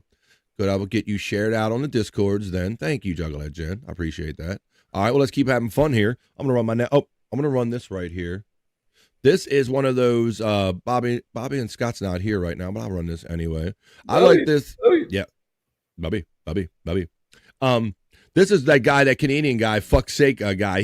People are always sending him like kind of tips and tricks, and he always tests them. Like, no way that I live all this time and didn't know this trick. So for you guys out there that ever like use tools and screwdrivers, and you don't have like a magnetized screwdriver, I got a little trick for you. Let me see if you ever been working with little screws and you always drop them because you don't have a magnetized screwdriver. I got a tip for you right here. Check this out. Screwdriver into a magnet. All you need is your screwdriver or your drill bit and some kind of magnet. Oh, what? No way. Sake. I'll show you what I've been dealing with here. So all these little screws, they just fall completely off my little screwdriver because it's not magnetic when I'm trying to screw them in. Sake. Let's see if we can get this thing magnetic. Sake. We'll try this. All right. We got a magnet. Doesn't seem like it's very good, but we'll try it. Like, it sticks to it. All right, so apparently you just rub it on there and it'll pick up the magnetism. So if this works, got the tism. This is gonna be great. No more dropping screws under the car. No more, like, this is gonna save a lot of time. All right, that should be enough. Let's see. We got some metal here. Let's see. Oh, what? No way. Sake, it works. I didn't think it would hold it. I didn't think it would hold the charge. Dropping under the car. Sake. Or screwdriver into a magnet. All you need is your screwdriver. So there you go. I think that's a little handy tip right there for you guys. You ever been through that? Sometimes you're dealing with fine electronics or anything really where you got some metal screws and all, and sometimes the screws get away from you. That's a good way to apparently you can home magnetize any screwdriver. Just rub it up against like a powerful magnet, like from your your dish or something like that. All right. Well, Bobby. Jen says that. Thank you for your generosity, Jen. And what did somebody set up here? I think Terry Neat said something about bacon or something like that. So let's have a little fun while we wait for the guys to come back, and let's have a little bacon for Bobby. Bacon Bobby. Created by Blood on YouTube.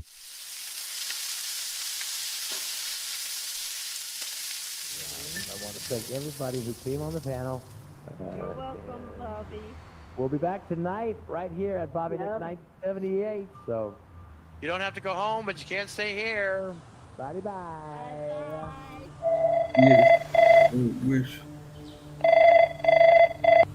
that would. Hello? It's me, Bobby. I'm your Canadian bacon, Bobby. Eat me, Bobby. Eat me, Bobby. I'm your Canadian bacon. What? Bacon. Bacon. Eat me, goddammit. Look, I don't know who this is, but this is kind of Bobby, creepy. eat me, you cunt.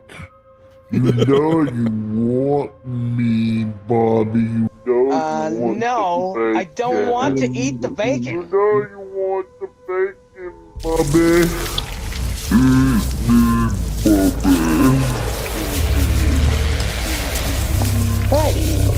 Bobby.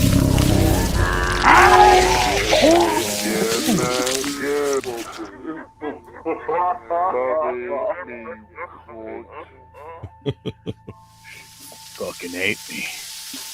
Bobby's back just in time for his favorite bacon for Bobby. Favorite saying Bobby, and throwing out little hints in the chat, so that made me play that video, buddy. Oh, and let's see. I don't have bacon, but I have breakfast sausages. Uh-oh. Little weenies. Look, little weenies. You ain't got it. Well, Weenie buddies, weenie buddies. Oh, Jesus, it's a sword fight. These guys are having a sword fight in here. All right, well, look, we must all have been on the same mindset because it's not every time we eat. I grabbed just like a container of my peanut butter pretzels. That's what I'm enjoying. Peanut butter pretzels. There you go. You grabbed a snack or something that you need. Hey, let's have a little drink, a little smoke, a little snack, and let's hang out. Since I'm done chewing this peanut butter out of my mouth, we'll do the National Day calendar check. Sausage weenies and hot dog weenies. Sounds like a sausage party, guys, for real. Yeah, Bobby Nick, I'm getting a little excited. I heard that Rush tour is going to be coming my way, buddy. Oh, nice. They're selling the tickets like a year in advance. I don't think it's like until October of next year. Right. But they're like a year in advance. Aren't they expensive as fuck? Haven't even gotten to that point, Bob. Didn't even look. Really? My local radio station sent me a thing about, hey, get in a lottery or something to win. So that's first step, buddy. That's crazy. But I would definitely check it out. And my wife was kind of surprised. She's like, you would want to go see Rush? And I'm like, yeah. Now, we talked about it, and see, even she had that reaction, Scott, because they were famously known that they would say those concerts were like a sausage party because it was mostly dudes that like instrumental rock music. It wasn't. They were kind of notorious for not having a lot of chicks around. So maybe that's where that come from. But I went through it, Bobby Nick, and I probably know at least enough of 10 Rush songs that I go, oh, I'd recognize that if they played it live. Right. You know. I just started going down the list and all that stuff. I don't want to get you started on the whole Rush thing and making you do all that thing. A few hours, keep rubbing it. It'll stay that way, says our friend After AM. Ham and cheddar. I have a sandwich, man. Ham and cheddar. Ham and cheddar make you better. All right, well, why don't we check the National Day calendar, see what fun holidays or celebrations are happening today, because we know that's always what's going on over there. Let me run my element, and let's do a little national calendar check with the National Day. Hey, let's calendar check. Let's go.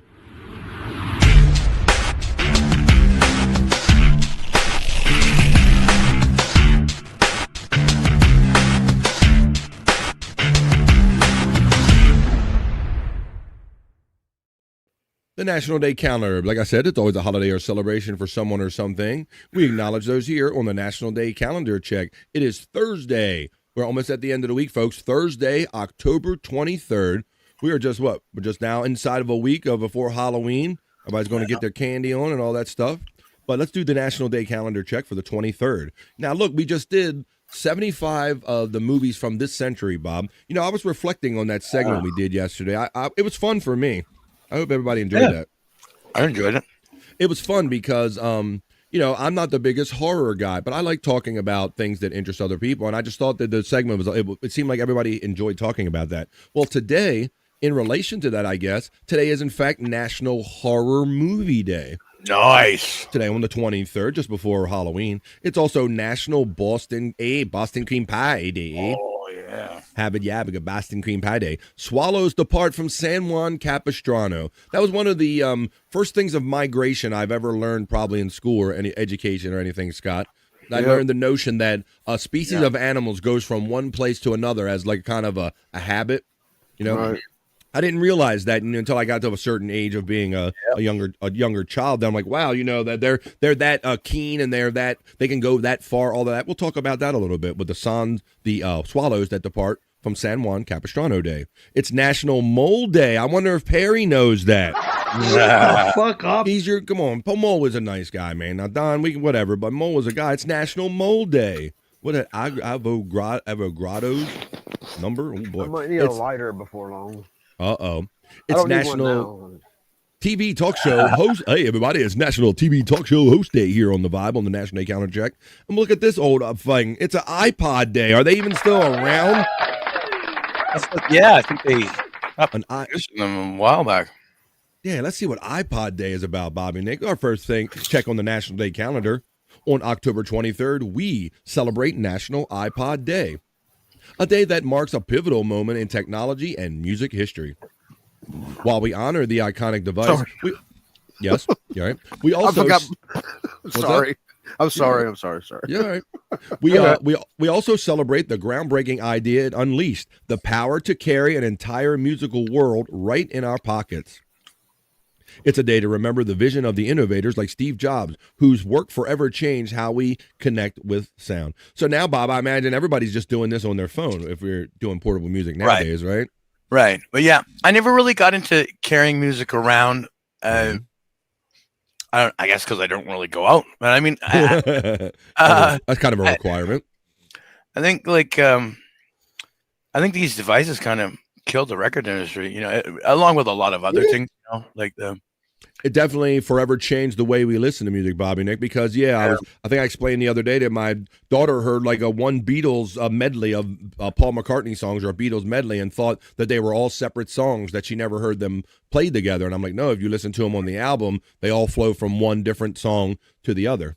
Admiral Halsey and that whole song and all that stuff. But on iPod Day on October 23rd, 2001, Apple introduced, 24 years ago, Apple introduced the iPod. And with its simple promise of 1,000 songs in your pocket, it sparked a revolution. Before this, music was tied to physical media, either CDs, tapes, or records. Creating a personal mix meant time and effort, and portability was limited to a single album or a handful of songs. The iPod changed everything. A sleek device with its iconic click wheel, the iPod gave us the power to curate our lives with sound. It introduced us to digital playlists, allowing us to become DJs of our own communities, workouts, and quiet moments. Paired with the iTunes service, it also transformed the music industry, making it easy to purchase single tracks and build a digital library that was uniquely ours. And Bob, that's kind of was the turning point because, like you said before, everything was physical, everything was album driven. So if you wanted a song or two, you had to buy all of them. Yeah.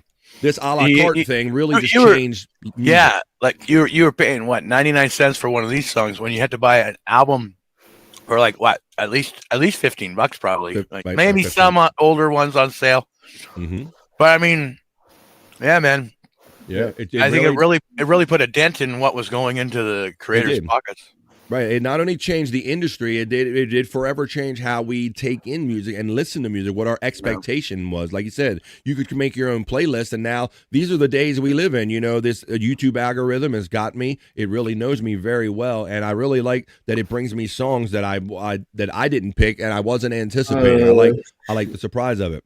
Now, how would you celebrate iPod Day? Hey, everybody, you guys remember your first iPod? Try to recreate the first playlist from your original iPod or your digital music player. Wow, if you could remember some of the first songs that you ever put on one. Oh, Mr. Chunkster has a nostalgic thought right here. Pepsi giving codes away for iTunes songs was the shit. What's up, Mr. Chunkster? Another way that they kind of changed the distribution of music, Bob, and that they could give a code to any random human being and they could just go get the song kind of like that. Yeah, but this was also the end of knowing album art, having a physical copy in your hand and being able to, like when you bought a full album, you listened to that album because you paid learned to like it, right? Yeah, exactly. Everybody, I think everybody was just listening to single songs after this, like nobody knew a full album anymore. My test was, Bob, if I heard at least two of them on the radio, Scott, I'd be like, okay, well, now I think I can pretty much buy this CD. It'd be worth it because I'll probably find a third one or a fourth one, right, Bob? Yep, exactly. That was kind of my judge. When it got to be 2 and 3 radio songs, they were always pretty safe to buy the whole CD. That was my measuring stick. Yeah, mine too. Spacer says, I had an iPod Touch, like a mini iPhone that didn't call. I remember those because my daughters were kind of that era. So they gave you the vibe of having that little device, that iPhone feel, but you couldn't make any calls with it, right? Mm-hmm. And it was really cool when they started making them Wi-Fi. Well, they had to be Wi-Fi and all because, you almost had that feel like you had an additional device other than just kind of the music service. So, let's see. Seeing how Juggalette Jen loved album art, seeing how a CD looks. Yeah, because they used to do fun stuff with the coloring of the actual physical disc, Bob. They got into that. Yeah. Some cool artwork on the actual disc after a while. Mm-hmm. Interesting. Yeah, so it really did. This device by itself, it did fundamentally change how we listen to music. Let me see. I have so much music on it, still have it, but you can't charge it anymore. You have to look into maybe find a charger on online. There might be a possibility. seeing if the lyrics booklet is in it, right? Because some albums, Bob, we didn't have the internet back in those days, and when you had those favorite songs, and you're like, what is that 1 or 2 word little thing that I can't quite make out? Let me go into the lyric booklet, right? And you can see who wrote the song and who produced it and all that stuff. And before you had the internet, that's how you had to correct if you were right about a song lyric or not. You actually had to go into the notes. Good pool there, Juggalette Jen. Well, how would you celebrate it? Yes, go ahead. Cheech and Chong put like a giant rolling paper in there, didn't they? Right, in one of their albums, yeah. In one of their albums, that was talking about those sticky fingers. I always thought that was funny. My sister had Sticky Fingers, the Rolling Stones album. Had an actual pants zipper on it, Scott. Oh yeah, Alice Cooper had an edition of one of their albums that had a pair of panties in it. I think. Oh shit! There you go. So from who? Nobody, Andrew. They were just like paper panties, chick, I think. The same chick wore 7 million albums. Yeah. You're supposed to be not the Andrew, John. You gave yourself away there with that one, with your reaction there. All right. But yeah, it says you can explore new podcasts and we're just reflecting on the, in 24 years. And look how small it was like back then. But there you go. And now we pretty much, that's just like another thing that we do with our cell phones, with our personal communication devices. iPod Day on the first item on the National Day calendar. Yes. Oh, well, my biggest memory from those is because I'm behind on technology, always have been, and I didn't have, and I had to take it to my mom's to load music, but then I had to go through the aggravation of learning how to do it, and all that. It was a big giant aggravating process, and that's when I learned LimeWire and FrostWire and all that crap. Yeah. And I remember two times, I guess I gave my mom's computer viruses because she made me stop. She made me stop. I used to use She made me stop. Yeah. Let's see. I think one time, I got an attempted like hijack or a threat, Bob. I got it off myself. I went back in the C menu and I got it all. I think I don't know if one time I paid or not. I can't remember. Ooh, that new CD smell, says Juggalette Jen. Yeah. The smell of a new CD being open, says Shane, and looking into the book and everything. There you go. I miss that a lot. I used to read all the thank yous and everything, man. Look, see every that word. I like this. Look at that. Scuff with Shane missing it, saying I miss it. There you go. Space Nerd says the Sky Report. The new CD smell. The new CD smell is better than the old lady in the morning smell. Says Spawn checking in now. That's a music fan right there. My goodness. Let's do this. Hey guys, you ever guys listen to CDs before they went away?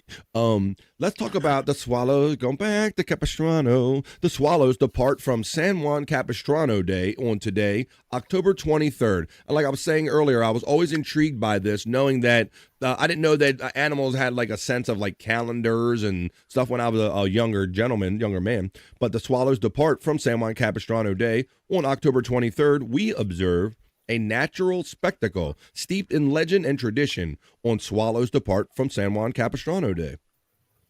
This day marks the punctual, awe-inspiring migration of thousands of cliff swallows, hello Frisco, as they begin their incredible journey south for the winter. They all picked a day and they left, and they're like, we know where the warm weather is. Like all of that. I was just so intrigued by that. For generations, the return of the swallows to the historic Mission San Juan Capistrano in California has been a celebrated event. According to legend, the tradition began in the 1700s when a local innkeeper destroyed the swallow's mud nest. Seeing the homeless birds, a compassionate priest at the mission,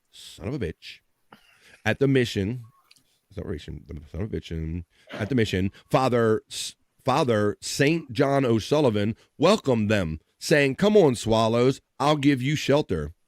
The swallows have been nesting in the mission's arches ever since, creating a timeless bond between the birds and the community. Swallows are master aviators, famous for their long wings and forked tails, are incredibly graceful in flight. They feed on the wing, catching insects with breathtaking speed and agility. So they feed while they're flying. Each year, they perform one of nature's most amazing feats of navigation. On or around October 23rd, the day of San Juan, the swallows gather in a swirling, breathtaking mass before departing for their winter home.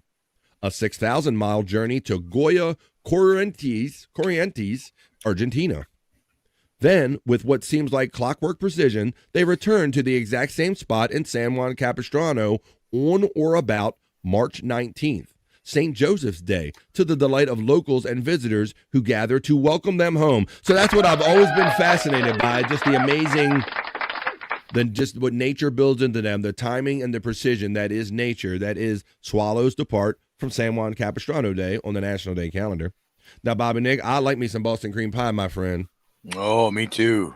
I don't mind a little Boston. Matter of fact, that just looks like stomach pain to me. I'll eat if you eat it. Hell yeah. Are these spits or swallows have ever been spotted on the East Coast? Oh, spits or swallows. Let's see. Yeah, Bob, it is National Boston Cream Pie Day. Now, sometimes I like when the little local bakery might have a little version of this. I'll get one for myself. Because eating a whole one, man, that's stomach pain right there, Scott. Do you like Boston cream pie, my friend? Yeah. Well, I like you said, I buy it like in the single portion. It comes in a little cup or something. But yeah, something like that. Well, today's Today, Scott. On October 23rd, get ready to celebrate a delicious dessert that loves to defy expectations. National Boston Cream Pie Day honors the iconic chocolate-frosted custard-filled cake that has captured the hearts and taste buds of millions. So is it a pie or a cake? Now, that's a good question. Let's slice into the sweet history of this American classic. The legend of the Boston cream pie was born in 1856 at Boston's famous Parker House Hotel.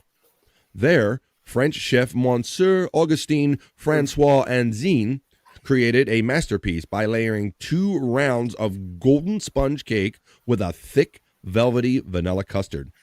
To finish it off, he draped the entire creation in a rich, glossy chocolate glaze. It's making me hungry, Bobby Nick. Not cream pies, RBLQ. National Boston Cream Pie Day, you perverted bastard. I need a vanilla ice cream with that spawn. Yummy. Let's see. I ate a mountain of apple crisp with whipped cream last night because yesterday it was Apple Day. We probably caused that. Because it was like National Apple Day. That was one of the national days on the National Day calendar. All right, Bobby, Nick, and Scott. Looks like we're going to do day 2 talking about some horror movies. And with Halloween coming along, I think that's appropriate. What about you, Andrew? You don't often. What about your favorite horror movies? I like the one I almost made it through. I've Almost never made it through a horror movie. Yes, I'm a wuss. Yes, I'm a wuss. I like The Mist. The Mist? Oh, yeah. Okay. Oh, The Mist. Yeah, I think that came up yesterday in our list of the top 75 movies, right? Yeah. Yeah. Well, what about when we watched The Exorcist, Andrew? You saw the whole thing? You made it through that one? Yeah. It wasn't bad. That fuck scared the shit out of me. Well, we are just a couple of days away from Halloween, and it is National Horror Movie Day on today, Thursday, October 23rd. In the hopes of celebrating a good fright, today is the perfect day to promote the beauty and the cathartic thrills of being scared by great horror movies. Now, Bob, am I sensing that you get a little bit of that thrill out of that? Like, I've talked about how I really don't prefer being scared, but some people do get that rush of energy and life out of it. Are you, what type of person are you with that, buddy? I mean, they don't really scare me anymore. That went away a long time ago. I envy people who can actually get scared off of horror movies these days. But I mean, aside from like jump scares, yeah. And you've kind of indicated you almost prefer like the silly scares, because we've discussed that before. The difference in like jump scares and legit scares and just like the silly ones. Like you seem like some of the silly ones too. I think you've talked about. Too. I love that. Yeah. Movie cheese is awesome. Well, it's that time of the year for it, buddy. Halloween is in the air, bringing together fans of witches, ghouls, zombies, monsters, spiders, and pumpkins.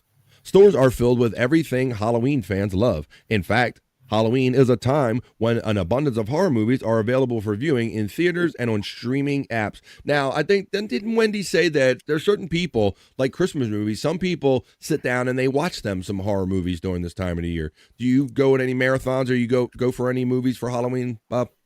I mean, I used to do the 31 Days of Horror every year for the longest time until I started podcasting. Was that a personal thing, or did a certain movie channel sponsor that? No, it was a personal thing. It was kind of like a challenge online. But yeah, I did that for probably 5 years, and yeah, the goal was to watch one horror movie a day. Wow, well there you go. But like you said, podcasting makes that busy. I thought Wendy, I think I already asked her. I was on hanging out with her one night a couple weeks ago, and I think she was already getting down with watching some horror movies or something. Like that. Here we go. I'm gonna come and get you in your sleep, Richard. I'm gonna get you as a pig. I'm gonna come and get you in your sleep. I mean, she's a fucking sick cunt, I'll tell you. That's our sick cunt. That's Wendy Peck. National Horror Movie Day. We got that bringing together. We got all of those fans and streaming apps. Horror movies have been around since about 1886, when French filmmaker Georges Méliès created a short film called Le Monnaie du Diable, or The Haunted Castle.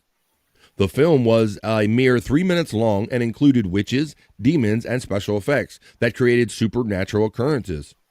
Since then, horror movies have evolved into different genres that consist of common elements. 3 main horror movie genres. Let's see how many of these you find that be true, guys. 3 main horror movie genres. Number 1, fear and suspense horror movies aim to make the audience feel fear and anxiety. They often use suspenseful build-ups, like Bobby Nick said, jump scares and eerie atmospheres to achieve this. Yeah. And I always appreciated, as I got older, the what Hitchcock had to do when he was a younger filmmaker, Bob, and how he really didn't show gore. He made you believe that gore was happening using your own mind, Scott. Right. I always thought that was terribly brilliant way to use film. I love that. Because anybody can show you blood. Anybody can show you somebody getting stabbed or something that would give you a reaction. But just to show you something that would spark the very thought in your head, to me, that's a little more brilliant. Right. Another main horror movie genre is the supernatural, of course, or the paranormal horror films like The Exorcist, right? That involve supernatural and paranormal phenomenon such as ghosts, demons, monsters, vampires, zombies, or other worldly forces.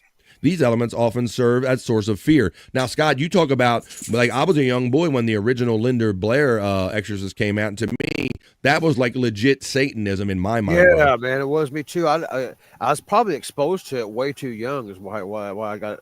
But it made me nauseous. It made me physically sick. It caught to this day, any movies that deal with possession or not necessarily ghosts, but like demon stuff, like devilish stuff. That's the movies that get me the worst. Mm-hmm. I love those movies. Was it true that some people during paranormal activity actually threw up and Andrew, they say that about all these movies. Yeah, some real shit went down. We were doing this. It was scary, man. Yeah. Yeah. You do hear those kind of stories around that. The number 3rd genre that you kind of see mostly in horror movies is the psychological horror movies. Delve into the psychological aspects of fear by exploring themes like insanity, obsession, or the breakdown of the human psyche.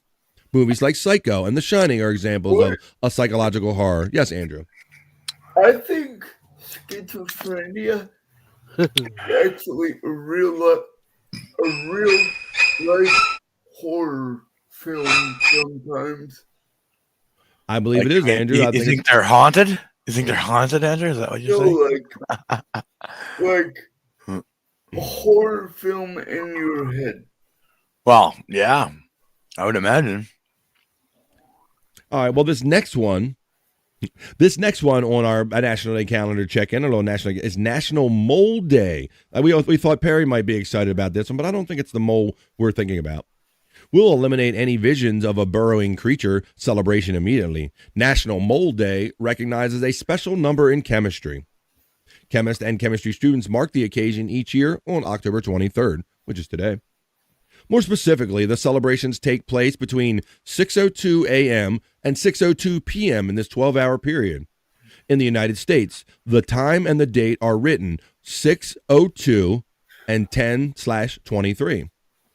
The time and the date are derived from the Avogadro's number.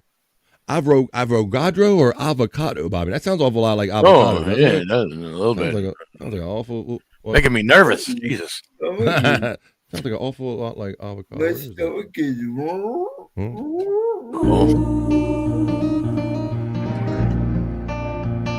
As the guacamole flies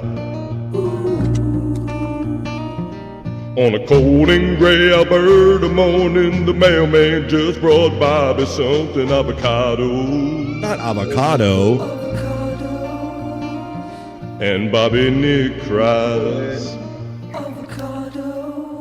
Not avocados. Avogadro's number is approximately 6.02 times 10 to whatever the 23rd power, hence the defining number of particles, atoms, or molecules in 1 mole of a substance. One of the 7 base SI units. Well, that's a space nerd topic. I bet she's all excited about that one. I got lost in the middle of it. RBLQ says, lunch ideas with BF, Bobby, Nick, Scott, and Andrew. What's up, buddy? How you doing there? Jake's profile and look was strongly inspired by Chop Top from Texas Chainsaw Massacre Part 2. Okay. Search that name and see the resemblance to Jake. There you go. I don't know if I want to do that, but What's up, guys? Hey, buddy. How you doing? Hey, by the way,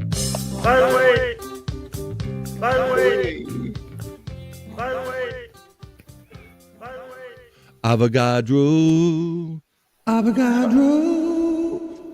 And the space nerd cries because I said it wrong. Avogadro is what we learned. Wait a minute, I just saw, hey, happy Jocktober, everybody, from Stone Yellow Steve. Come on, everybody, it's Jocktober. Every day we're going to do in the National Day calendar. Demon Possession, says RBLQ. It's not avocado's number. We cleared that up. It's avocado. What we got? We got to get here. Let's get it again. God bless you, space nerd. There you go. By the way, I hate you. Unless you send me $3, okay? I won't hate you until tomorrow, okay?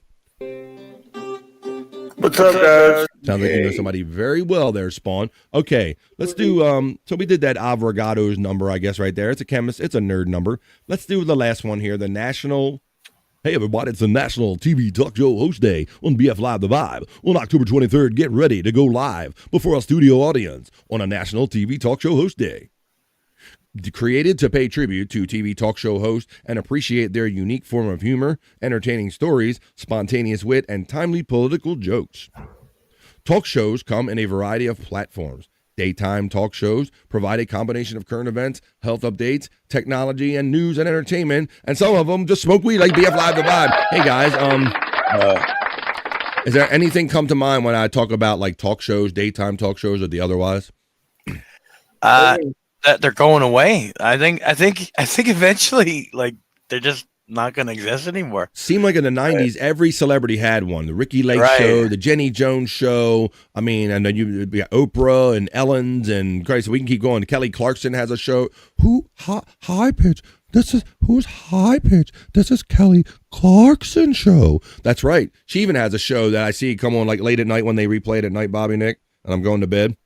Right. So even she has one. So I don't know. I guess back in the day, it used to be like Donahue was like the most prominent one. He was one that comes to mind, and Geraldo Rivera. Yeah. Oh, I remember. Remember that one they did, the Geraldo they did on. What was it? Skinheads or something like that.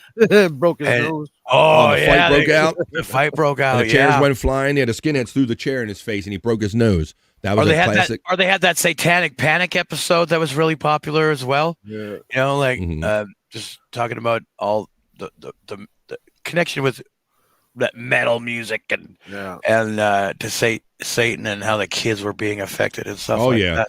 Yeah, those shows would always go down on those panel shows. But it's fair to say that was kind of like our first kind of viral stuff. Like you heard about when someone, like you said, the very thing that you said, Bobby Nick, the one with Geraldo with the chair fight, Scott, like that. That even though we didn't have things going necessarily viral at the time, that certainly was.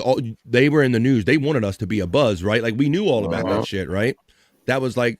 So we had those kind of rare events, and some of those events would go down on talk shows, on National TV Talk Show Host Day. So Phil Donahue show, and then when my girls were younger, like I said, Ellen was on in the afternoon and all. They like to watch Ellen in the afternoon and all. I remember watching Montel Williams a lot. Like Montel. Oh, yeah, I think I saw Montel Williams, I caught yeah. Montel a minute. Now, my favorite of all time when we talk about late night shows was David Letterman. You know, Oh, yeah, because yeah, I grew up David in the Letterman. fumes of my parents watching Carson, and then I would stay up after that and watch Letterman. So I love me some Letterman. That was my guy. That was the guy that, like, man, I like what he does. I like the way he presents. I like the humor. I just liked everything about it, Scott. I thought it was more for me. Yes, Scott. That's Andrew. You know what though? When he went to CBS, I just continued watching Conan O'Brien. I really loved Conan O'Brien. Conan wasn't bad. I mean, I got to understand it wasn't his fault that he was going to be the replacement for David Letterman, and I thought that David Letterman might drop off a little bit when it went to CBS, but he actually did well, and they ramped up the show, and I think it still had decades over there on CBS as well. So a highly successful talk show, late night or late show with David Letterman. He was one of my definite all time favorites on National Talk Show Host Day. Andrew. Hey, Bobby Nick. Yeah. I just thought of a brilliant idea. What? If they're down with it, I thought about having a Halloween costume contest with the ladies. He's like Perry. He's just like Perry. He's got to qualify it with ladies right away. He can't just say Halloween costume contest and hope ladies show up. He's got to say right away, it's for the ladies. Yeah. You going to be a judge, I guess? Exactly, Scott. You know, but he then gave up his whole game in his opening sentence. Hey guys, we're going to do a Halloween costume for the ladies. Having Zia and Dirty Davis on both. Yeah, we read through your comment, Andrew. It's just a reason to get women on your show scantily clad, bro. We read through it, as where every woman that you would say that to would read through it just the same. So that is our boy, Andrew. We wouldn't expect anything less. And that was our little quick check. Not so quick check, but a fun check, just the same on the National Day calendar. Little National Day, hey, hey.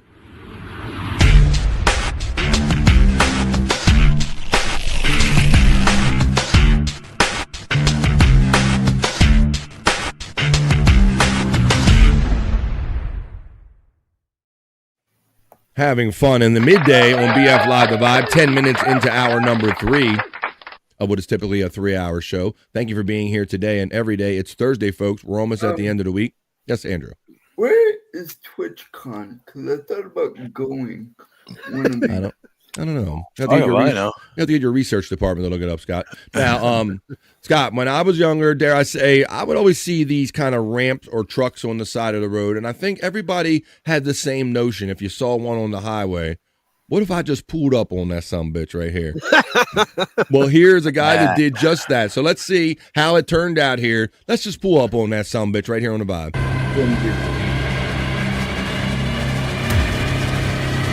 Look at the big Mercedes logo on the minivan.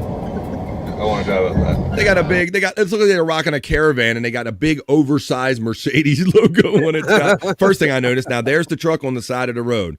Now, dare I say, everybody, you get the notion, look at that, go, I could just ride up on that. Or what if someone rode up on that, right? Well, these guys did something about it. Should we freaking drive up it, dude? I'm wondering, do we get in any trouble for just driving up it? Not unless it breaks it.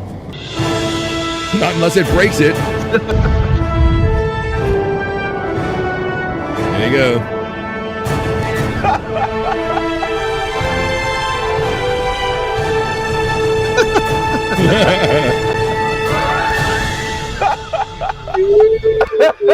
Watch it, look, his hat blew away. Look, now he's gonna be doubly mad. I gotta go get my hat.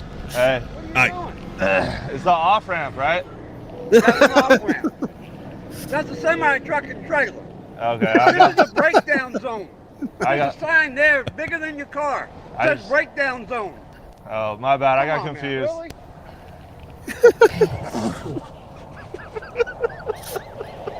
Really? Like, since I was a little kid, I'd be like, dude, what if we drove up that? And there you go. Dreams do come true. He drove up that son of a bitch. Space Nerd sees further into Andrew's exploit. Says Andrew wants the caretakers to dress up. He wants everybody naughty nurses outfits. Andrew, don't even bring that up there. Don't. French maid. How about that? Trucker kick their ass. Thanks for the membership on the lounge with Bobby Nick Juggle Legend. Bobby Nick World Order says RBO. Hey, Ohio's Comedy King checks in and says he's lucky it wasn't I-80. Well, welcome to BF Live the Vibe, Ohio's Comedy King. Like that fun and hanging here during the day. I would do the same shit. I saw a video of a dude that got a jump on a tow truck, and the tow truck let him. Tow truck just let him jump on there, huh? Yeah. Or, plus we've seen it once in a while in those high-speed chases, Scott, where somebody hits a ramp. We've seen it I think one time I've seen it where one of them hit one and just went, like Dukes of Hazzard style. Huh. Those are my people. I love this shit, says Space Nerd right there. Not a breakdance zone, it was a breakdown zone. That dude was pissed. He was like Wilford Brimley and shit. Lucky it wasn't on I-80. All right, we got that. On an e-bike. Ramps are made for jumping, says RBLQ. Yeah. Well, there you go. Widow Killer says the Mercedes logo on his van is because Ross did a prank on a valet parking and told them that he had a white Mercedes. So they went looking around all for that. I got a white Mercedes, bro. Like, look at my logo. I'm not up on everything as my friend Widow Killer is, so thank you for filling us in on that. That was a funny ass logo up there. Well, I do know another guy that's funny. Bob and Perry were together last night for Perry Caravella Live, and I believe an internet search was looked at. So we're going to have to go over to Perry Talk, and let's talk about some of that right now, and let's see what kind of fun clips we can get off of Twitter X, and let's have fun with all of our Perry people right here in the middle of the day, and let's do some Perry Talk.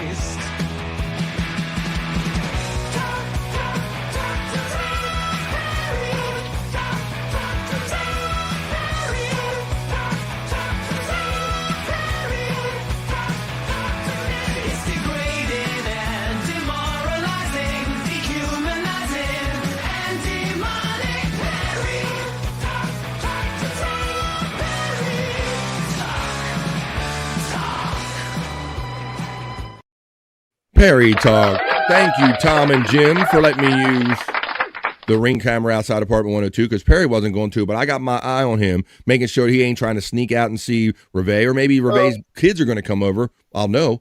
Yeah, Andrew. How did you like Jelly Roll wrestling? I've never seen Jelly Rolls wrestle before. Was it? Andrew's non-sequitur sports question of the day, the unasked for sports question of the day. How did anyone like Jelly Roll wrestling? I guess you're saying in the WWE there, Andrew? Yes. I don't know. Because he wants to go full-time thing. Let's ask about Jelly Roll wrestling during Perry Talk segment. Let's do that. Dream scenario. All right. Well, we'll see if anybody has an answer. We're going to do a little Perry Talk right now. LFG Perry Talk. You can count on its spawn. They're talking about some fun. This is going to be good. That's what meant holding hands. I remember all the ramps me and the boys would build for our bikes, just one by one, jumping it. Yeah, Shane, and that's how we learned physics and math and angles and shit, bro. Because at one time, Scott, a couple times, I built them too sharp on that angle, and my front tire just hit that board. Yeah. I didn't have no sleekness. I had to watch me. Had to get my angle a little down, a little lower, Bob. I had to get that lower brick, lay that cinder block on its side, maybe something like that. But let's do a little pair. Yes, please. Whenever I was younger, I used to jump dirt bikes, motorcycles. Yeah. And I was jumping I was building, get them like you say, and it come to where I was stupidly built one underneath a telephone wire. And it became, I didn't hang myself, but I got to where I was getting up to that telephone wire to where I had to stop. I was getting you're getting a little too close. That's how high I was getting, man. And then Scott wonders, as an older man, why he has a bad back, because you're doing like some Evil Knievel shit, like jumping shit with suspension that you shouldn't be jumping. Yeah. That was amazing how Evil Knievel used to jump shit on those rigid Harley bikes, bro, that had no suspension back in those days. Yeah. It didn't have shit. So I imagine you were doing a little bit of the same thing out there. Whenever I land, because I didn't have a bike made special for jumping, I just had a regular dirt bike. But but when I would land, man, it would just go through my ankles. It would hurt so bad. And your ass and your back, if you happen to have a contact with the seat on one of those jumps, and when you landed, it would go right through your back. Yep. All right. By the way, I have an MBA. Well, that's okay. But come on. I know who this is. It's one of your favorites. There, Scott. Who's an Ohio comedian that has an MBA? That's Ray. Yes, it's your boy Ray. Well, there you go. Terry Neeb, you got Scott on screen. You got two of your biggest fans right here. Ohio's Comedy King checking in. But we're doing Perry talk right now. This is the tattoo removal machine that's going to be used on Perry. Crowdsourcing to send this to Clover to Club 102 right here, guys. So I don't think I have a problem with that at all. Shut the fuck up. Hey, it's coming your way, Perry. All right. Now here is a call. Can they send that to Jen too? Jesus Christ. Ooh, damn. Hey, Bob, you trying to say something sideways there, buddy? Little tattoo removal? Yeah, Jesus. She got too many fucking juggalo tattoos. God damn it. I'll cut back on them a little bit. Let's see. Well, RBLQ says, I'm a Mensa member. All the ladies want to be with me. He told the world. He's doxed himself. Now, the other day, I think when we did Perry Talk, we covered how he's fallen in. Oh, Perry, there he is. He says Ray is a god, just like you. And Andrew's nutting over here, apparently. Jesus, what the hell? No. No. I have the Wisconsin weather on Twitter. They got a freeze warning. All right. And we're still in the 80s.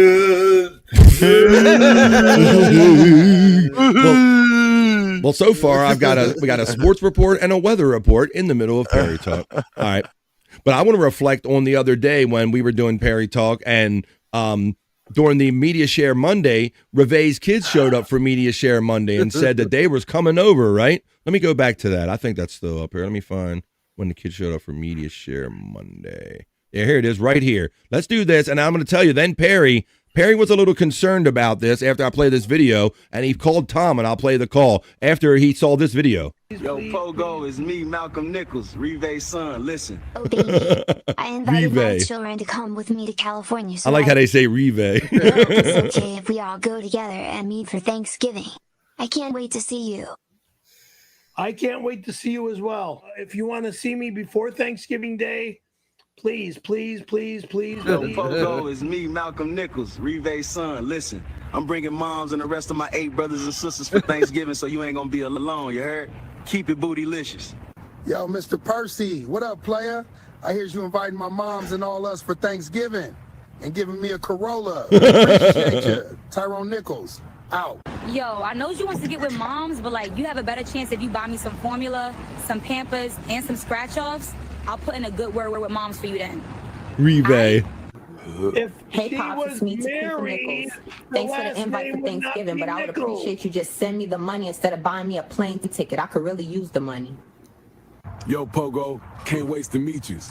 My mom's Rive always be talking about you. My mom's See you Rive. on- Thanks in advance for the credentials. Here he's correcting him. It's Rive. This is all been thinking, if Rive is your mom, tell her to come alone here. She comes alone Alone? to my home. Why? And if those are Rive's kids, they stay at my house. Yeah. I Bunk beds. don't know if I would allow anybody to stay in my home but me. Maybe Rive too, but I don't know. No, I'm scared. Did you hear me? I'm scared. Watch the video. Go. No, Andrew, we were listening to a 1.5-minute clip. Were you saying something to us or to your live? No. No. Perry said he wants her to come alone, probably because he wants to come in. Duh. Duh. All right, well, let me continue with that, Andrew, because now Perry saw that and he didn't quite believe it, right? But he was a little concerned about something, so he gave a little call into Tom B. Now, you have to be a Patreon member, or you got to be lucky enough that they post it right here on Perry Caravella Live on Twitter X. I'll play this for you. So after that little screen thing was played, Perry was up, and this was working around in his mind at night, late at night, Scott. You know, being a producer for Perry Caravella Live, I understand, is a 24/7 job. So Tom's phone could ring literally any time in the middle of the night with questions just like this about Reve's black kids from Perry Caravello. Tom, it's Perry. The time is 12:31 my time, which is 3:33 yours. Look, if you have any way of reaching Reve, please, and her black children, Here goes, Scott. really her kids, from her black husband that passed away, I'm a jerk. I'm sorry. I had a dream about her and all these black children banging at my doors, saying that they were her kids, and that freaked me the fuck out. And I need the truth, 110% the truth. He needs to know, Scott. So that's what. So he talks a good game on TV, but the wheels were going. He said he's having a dream about the kids banging on the door and being at the door. So they're coming, Perry. They're coming for Thanksgiving. Shut the fuck up. They are coming. They're Reve's kids, man. If you want to be with Reve, you got to love her and her kids, man. It's a package deal. So there was the ad for it that Bob and Perry were together last night. There's the picture of it, and it kind of looks exactly like that. Let's watch a couple clips from it. There, it's available for you if you want to watch it right there. Let's watch a couple of these clips. The Kitchen Confidential. Yes, so this, I think we learned a little something more about this whole back burner mystery, Scott. Oh, yeah. You know how we've learned that Perry only has 2 functioning burners, and we're going to need 4 of them for 12-12, Perry. Shut the fuck up. We got lots of people coming with lots of food for the bake-off, man. We're going to need all 4 burners. Well, the more they talked about it last night, I'm thinking that maybe kind of like it's not really that the burners don't work. Maybe it's just Perry doesn't want to work the burners. Let's see what we find right here. Little Kitchen Confidential is our next clip on Perry Talk. Hey, he's the one that brought it up. I'm just saying. You're never allowed in my home again. That's it. That should be right here, and you fucking lit a goddamn cigarette. You're done. The 2 back burners don't need to be used for number 1. Number 2, it is none of your business what goes on in my motherfucking kitchen. Number 3, I do the cooking in my house. I do the cooking on my stove. 2 burners don't need to be used. Thank you. Over. I say he's too fat and lazy, Scott, to reach to the back. I think they work. He just he chooses. He got one of those thoughts in his head. He chose like they don't exist. I'm not using them, but I think they work. So Bob, we're making them lit up. For the bake-off. That's what he's trying. There is no fucking bake-off. No motherfucking cooking in my house. There has to be a bake-off because Space Nerd says that she is baking red velvet cupcakes for 12-12 bake-off. It's got to be. Cigarette smoking moron. Hey, he's the one that brought it up. I'm just saying. You're never allowed in my home again. You said that should be right here, and you fucking lit a goddamn cigarette. You're done. The 2 back burners don't need to be used for number 1. Number 2, it is none of your business what goes on in my motherfucking kitchen. Number 3, I do the cooking in my house. I do the cooking on my stove. 2 burners don't need to be used. Thank you. Over and out. We need him for the bake-off. That's what he's trying. There is no fucking bake-off. No motherfucking cooking in my house. You're not allowed in my home. You fucking cigarette smoking moron. You cigarette smoking moron. That's your best friend, Bob Levy. FJM says one of my favorite cakes, along with the German chocolate cakes, Space Nerd, is what you were talking about there. Human Centipede and the Toyota Corolla giveaway are on 12-12. That's right. Although he might have promised that Corolla to one of Reve's children, Reve's son. Shut the fuck up. Well, Reve's son said that you promised him the Corolla. Oh, we have to see RBLQ. Let me see. We're having fun doing a little Perry Talk right here. Ooh, Steal-a-thon 2025 has to happen, says RBLQ. We got to make that happen while we're out there. The chili cook-off went well. Wait a minute. We got Andrew wants to interrupt. Yes, Andrew.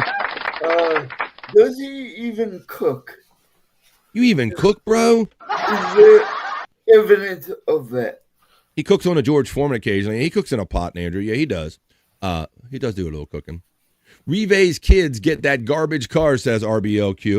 All right, well, let's see what other clips we have available. And let's talk about, Perry's soul food sandwich. Perry got a delivery last night. He got some soul food. So let's look at a couple pictures of him picking apart a sandwich. I ate some soul food sandwich. What kind of sandwich do you think it is? I don't remember, Andrew. This one says my. Oh, we got that one. This one says my. Not taking anybody in my home. Quiet. That's how Perry gets hired to do these TV shows and movies, because they just like this, and they've already put together a pilot for next fall, and if I could I just got a little snippet here, if I could play it. My 8 black kids, they keep me on my toes. Stir the sauce, don't burn the nose. In a little apartment where the laughter grows. Every day a new surprise. It's taken off. My 8 black kids, or My 8 black kids instead of my 3 sons. It's my 8 black kids, starring Perry Caravello Live. Not allowed in this house at all. But that guy wasn't fat enough to play Perry. I didn't buy it. Hey-o. Why does that look like Clearwater Chad? Why does that look like that guy Clearwater Chad? Doesn't it? It does. Didn't it, Bobby Nick? Yeah, thank you. All right. I thought so. Now let's get into this because let's look at a couple of panels of his internet history. Shut the fuck up. Oh, yeah. We had to dig in deep to it. So let's see what Perry was searching out. We have Guy twice, large breast, Valerie Summer, Jennifer Powers, D-cup titties, Kaska Ashova, D-cup tits. That's some of them. Okay. Pretty good so far. D-cup tits. What about? Oh, he's got foreign ones in there. He's got Gorjosa, Pego, Namorado. He's got foreign ones. Big tit videos. Threesome orgasm compilation. He typed in Reve Nichols. That's right there. Right here at the bottom, guys. It says Reve Nichols right there, Scott. What's he doing? Hoping it hit. Yeah, and Tom B called him out on this like a month or so ago and said, "Bro, I found in your search history that you're looking up people that have never been in porn. Like, why are you? That's nasty. Like, why are you looking up people that have never done porn before?" So there it is, Reve Nichols right there. That creep was searching for it. He's like, ooh, I don't know. I don't know. Oh no. So there you go, that creepy bastard. So there's a little look into his creepy search history. Now let's watch again My 8 Black Kids. The whole clip right here. Let's watch this one on Perry Talk. Stir the sauce, don't burn the nose. A little apartment where the laughter grows. Every day a new surprise. Break in with this Perry's story about possibly taking in these 8 black kids is really like how Hollywood must have been listening. I'm not taking anybody in my home. Quiet. That's how Perry gets hired to do these TV shows and movies because they just like listen, and they've already put together a pilot for next fall, and if I could I just got a little snippet here. If I could play it. My 8 black kids, they keep me on my toes. Stir the sauce, don't burn the nose. A little apartment where the laughter grows. Every day a new surprise. It's taken off. My 8 black kids, or 8 is too much. You know, 8 is too much. Instead of 8 is enough. Not allowed in this house at all. But that guy wasn't fat enough to play Perry. I didn't buy Boom, it. that's Reve's kids coming. My 8 black kids coming to PCL really soon. Watch Perry Eats. Oh, that's right. They said this is premiering tonight. So a lot of times they'll take one thing that kind of happened over the weekend or kind of a special event. And Garrett PCL, shout out, buddy. He kind of cuts them down and edits them down. And tonight is Watch Perry Eats. Now, Scott, this is exactly what I was telling you about. He thinks he's a health influencer, yet everything that came out of Las Vegas, he's shoving food in his face. So tonight, this is where they went to RuPaul's Heart Attack Grill. Let's see, watch a little bit of this. We're outside of the Heart Attack Grill here in Las Vegas, Nevada. So if I don't finish what I'm ordering, I get a spanking. Oh, yeah. I love my healthy food, but you know what else I love before my healthy food? Yeah, dang. That's scary, ain't it? He's going after that guy. That's a scary close-up. Spank the hot nurses. I was talking about the whippings going on behind him. That lady was laying the belt into that guy. We're outside of the Heart Attack Grill here in Las Vegas, Nevada. So if I don't finish what I'm ordering, I get a spanking. Oh, yeah. I love my healthy food, but you know what else I love before? I saw what you shit. Damn, she like, she's really giving it to him. He wants it. We go. Whoa. Oh! That's RuPaul doing it right there. Tons of fun. Come to the Heart Attack Grill here in Las Vegas, Nevada. You fat son of a bitch. You obese POS. Wow, Scott, thank you, buddy, because I did not notice that. Man, you get tore up there. No wonder he like laid his burger down right away. That sick son of a bitch wanted to be whipped by RuPaul. I'll be damned. There you go. That's RuPaul's Heart Attack Grill. You can watch the whole premiere of that. I guess from when they get there, when they order, when he gets whipped, and all the kind of stuff that happens in between. You can turn on PCL tonight. Perry Caravello Live on YouTube. 5 Pacific, 5, 6, 7, 8 o'clock East. There, Andrew. 8 o'clock East. That's where that happened. Yes, Andrew. Okay, so why do you get whipped if you don't finish the burger or something? Yeah, apparently that's what he said. If you don't finish it, you get whipped. So he had like the 4-patty burger, and he didn't want to finish. Yeah. We're outside of the Hard Attack Grill here in Las Vegas, Nevada. So if I don't finish what I'm ordering, I get a spanking. Oh yeah. If you don't finish what you order, that must be the thing. Okay. So he got a 4-burger patty on purpose. He knew he wasn't going to finish it. All right. Well, if you want to find out that whole exploit that happened at RuPaul's Heart Attack Grill, you got to tune in tonight, 5 Pacific, 8 o'clock East. But we'll wrap up our Perry Caravello segment. Let me see if I got any links that I put in here, my Perry Links folder that I can share with you. No, I forgot to share with you. Perry Links. I might have shared everything by doing that. I got Reve's Black. Oh, I got this. I do have one kind of bonus clip. As a matter of fact, why don't we just enjoy ourselves? And I'm looking for a reason to just play something and smoke a little bowl here, Scott. So this is fun here. This is Shane Gillis, comedian Shane Gillis, on a podcast, attempts to explain someone that doesn't know about Perry Caravello and Windy City Heat. We're going to wrap up our fun Perry Talk segment with this, with Shane Gillis trying to explain what Perry Caravello is. Documentary they did where they got Windy City Heat. Windy City Heat, where they got that guy. You ever see that? Oh, they do man. that to a guy. He's the man. He's a very funny guy. He's a crazy guy, a little, at the Comedy Store. And these other guys made an entire fake movie. They told him he was the star of an action movie and just filmed a movie of a guy that thinks he's in a movie. What's and it called? everyone, it's called Windy City Heat. Everyone else is in on the joke. They're f***ing with him the whole time, doing like stunts, throwing him in trash cans and shit. It's incredible. And he never really got it. They show him the video at the end. They go, "This was all kind of a joke," and he loves it. He's just like, what? He just laughs along with it. That's Fuck yeah. What was that documentary? There they you did where go. they got- Awesome little Shane Gillis. Scott, I thought it was funny a couple weeks ago when you told me that I died with that guy Danny Brown trying to explain Cyrax to Shane Gillis. So that was kind of funny. Shane Gillis trying to explain what Perry is to anyone. I need to watch it in its entirety. If you want to watch the RuPaul's Heart Attack Grill episode tonight, that little kind of special that they're doing, 5 Pacific, 6, 7, 8 o'clock East on the East Coast of the United States. Why don't we have fun and play a couple of these great Chris Popke produced original Perry Caravello live songs right here and talk about Perry's house.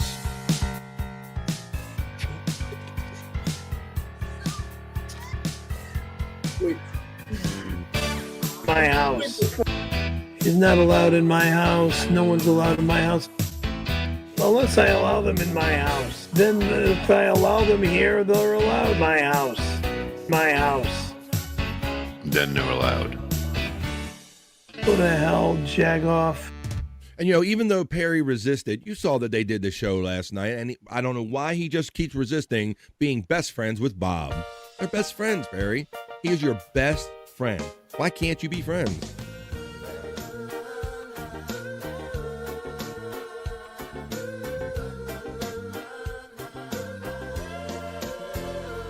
Slow down with this best friend thing. I can't joke around with my best friend. What? Look at it. What? This is what best friends do. Like, hey. I never did a porn with my childhood best friend. You're a nice guy. I'm not going to say that you're not a nice guy. Okay. I'm not your chick. Well, you will be tonight. Slow down with this best friend thing. I can't joke around with my best friend. What? Look at it. What? This is what best friends do. Like, hey. You see, now he doesn't want to be near his best friend. And I never did a porno, okay? With any Asian guy, especially a gay porno. Weirdo. Slow down with this best friend thing. I can't joke around with my best friend. I know that my friend Brutal Pain and some other of my friends love to hear the Perry of Death. Oh, wait a minute.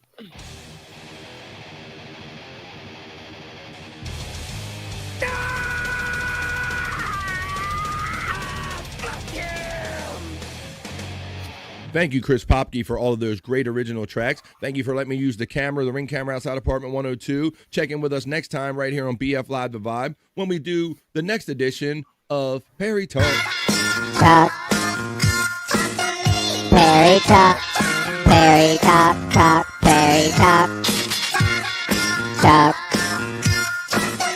Perry Talk. Perry Talk. That's what we just did.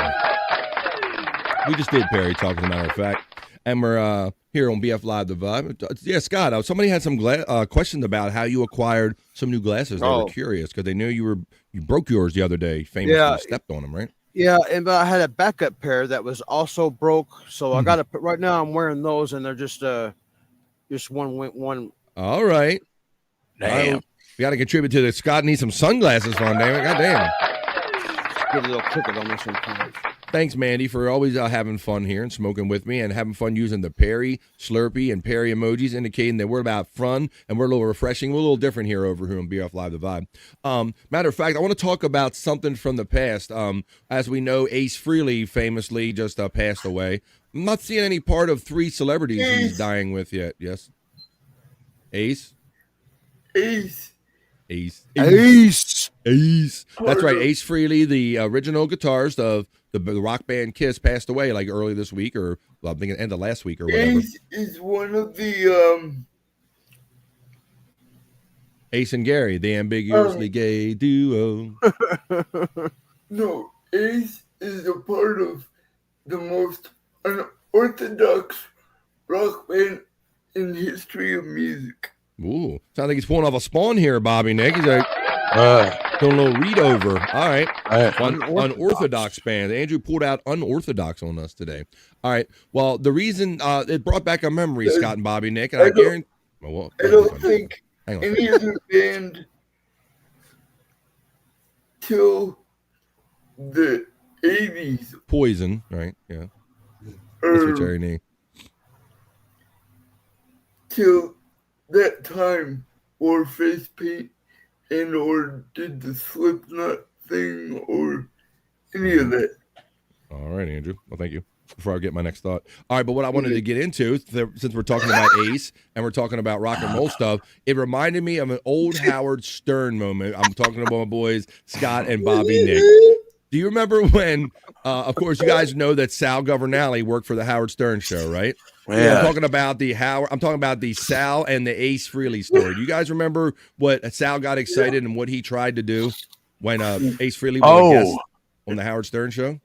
I can't remember. Yeah, didn't he give him like something stupid, CDs and stuff like that? He did a no-no. He did a no-no. So he got their number or something. That's right, Bobby. Yeah. You got it, buddy. He did. So they have to sign clearance waivers and they have to put personal information on things. Sal is a producer. He works in the background. So sometimes it might have been on him to go, hey, could you please sign this clearance, this waiver, so you could be on television or whatever the need might be. And some of these things had personal information, addresses, and telephone numbers. Yeah. So Sal, being the stalker kind of person that he is, like he is with Howard, he went and creeped into the files and found Ace Frehley's phone number. Right? Yeah. He got Ace Frehley's information. So they reflected on this recently on a recent episode of the Howard Stern, what is now the Howard Stern podcast. And you will see exactly what I'm talking about. This is a clip of from the Howard Stern, what is now the podcast. Finally? I changed the name. This is them talking about what Sal did back in the day, the no-no that he pulled off when Ace Frehley was a guest on the Howard Stern show and Sal was a production assistant. I got to say this about Ace Frehley. Every guitar player, including my teacher, said, if it wasn't for Ace Frehley, I never would have played guitar. Right. Oh, Sal's here. You know. Right. See, because an RBLQ accurately points out that Howard had a strict rule: don't star F Terry Nee. Right. When they come in the studio, don't star F them. Howard would not allow the staff to harp on them or ask them for anything personal or autographs. That was an edict. Thank you, RBLQ. Well, shut up. Sal's like walking around like he's the Stern widow. has become. You see why I'm calling it a podcast, Andrew? Okay, because they're Sal. all in their What was own Ace's real name? locations. Sal's got like a thing behind him. This is a podcast. Paul Daniel Frehley. And Howard, thank you for pronouncing it properly. It's Frehley. You said it right. Yeah. People say, Look how old Sal looks now, guys. Yeah, he's an old man. I'm gonna keep some extra long pauses on this. He doesn't want to admit. Yeah. What's that, He Andrew? doesn't want to admit it's a podcast. Doesn't want to admit it's a podcast, Andrew, and that's why I sarcastically called it a podcast. Who does? No, you say Frehley. Everyone says Frehley. No one says Thank that. you for saying I've it never, right, Howard. I've never heard one person say it that way. Let's reminisce. So The great Anton Fig, Howard, on that album, Dynasty. The great Anton Fig contributed to the drum work. Ace was very close to Anton That Fig. was the drummer for David Letterman. Thank you, Scott. The excellent pool, buddy. If you didn't say it, I was going to.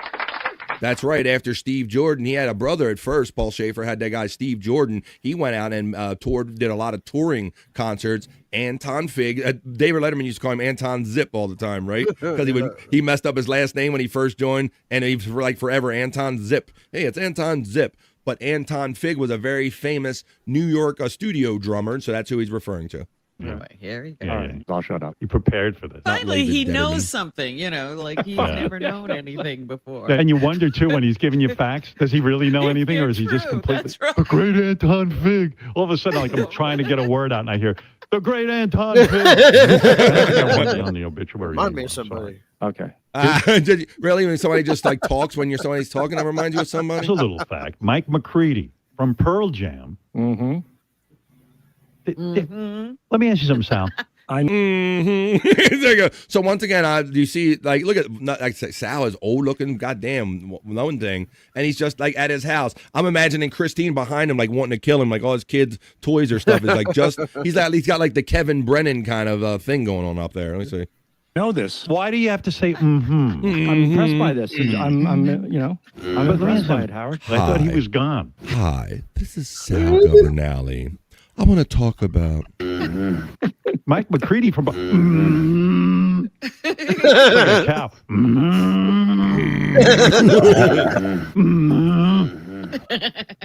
I'm sorry. Robin, Mike McCready from Pearl Jam. You want to know my craziest story? The ambiguously gay. You're talking about Ace and Peter from the band. Ace and Peter are fun. Gene and Paul are so serious and hated. Yeah, Gene is definitely running the business operation, right? And Paul is more like, yeah, Gene. Yeah. Yo, just say, Gene. Yeah. Just keep the money coming in, Gene. Yeah, Gene. Keep talking, Andrew. Yeah, go on.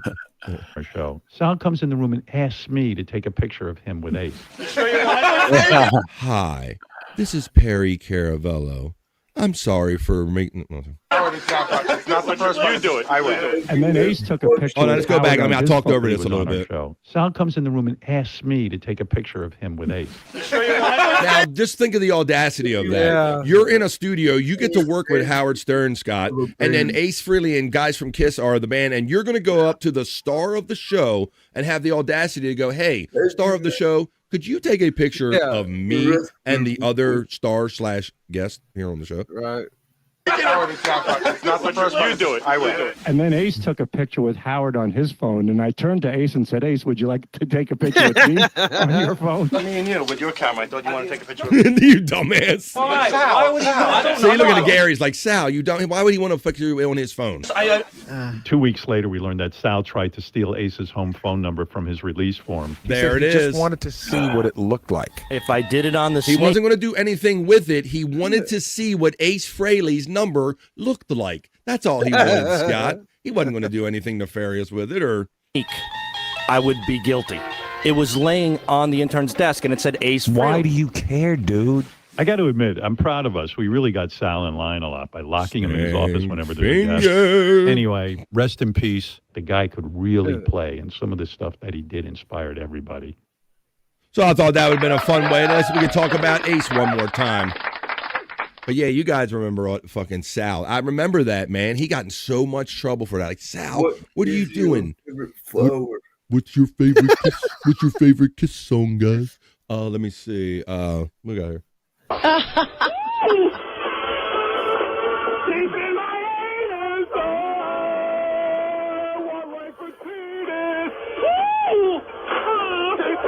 I was fooled. I thought it was the Hugo. Let's see if I was trying to find I Was Made for Loving Steve Langford. Let's see. Robin Quivers at Melissa Rivers' book party, and only Howard 100 News has the pictures. Take a look at this shot. Oh. Robin. I couldn't find just the I Was Made for Loving Steve Langford, but that was. I kind of remember that, like Howard laid into his ass. Like I think that was a couple days of content on the show when, he just Sal. If anybody's going to be inappropriate or do something like that, it was definitely Sal Governale. So there you go. Rest in peace, John Lennon. Wait a minute, you're like way off base here. All right, we do have a few minutes. We got like 15 minutes or so for the top of the hour, so it's a couple minutes to get into another topic or two. Play another fun video I have for you right here. This is a fun video. A little fun video from some people from the Kill Tony community. I was going to share it with you right here. I enjoy watching that show. I seen they had Fluffy on the other night and Sal Volcano. But this is Aaron Bilal. This was sent to me by somebody in the chat family. And Fiona Colley. She's a very attractive woman. She happens to be wheelchair ridden. She has like a condition going on here. But these two are very funny together. I figured I would share this with you right here. I'll fucking hit you, dude. I'll fucking hit you back. Scott, you ever seen this guy on Kill Tony? He's the guy that does all his show on the cell phone. I think I have seen him, yeah. Yeah, and he's been on America's Got Talent, too. Like, Howie Mandel is a real fan of his, Aaron Bilal. And he does everything off the phone because I guess he was mute from birth. He can't talk. So he does stand-up comedy off a phone better than maybe Stuttering John or somebody. I don't know. I'll break your good hand. I'll break your good hand, she says. This guy taught me to defend myself against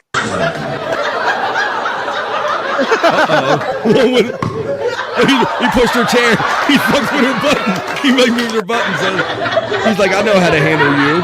He does like moves her wheelchair out of. I'll fucking hit you, dude. I'll fucking hit you back. I'll break your good hand. This guy taught me to defend myself against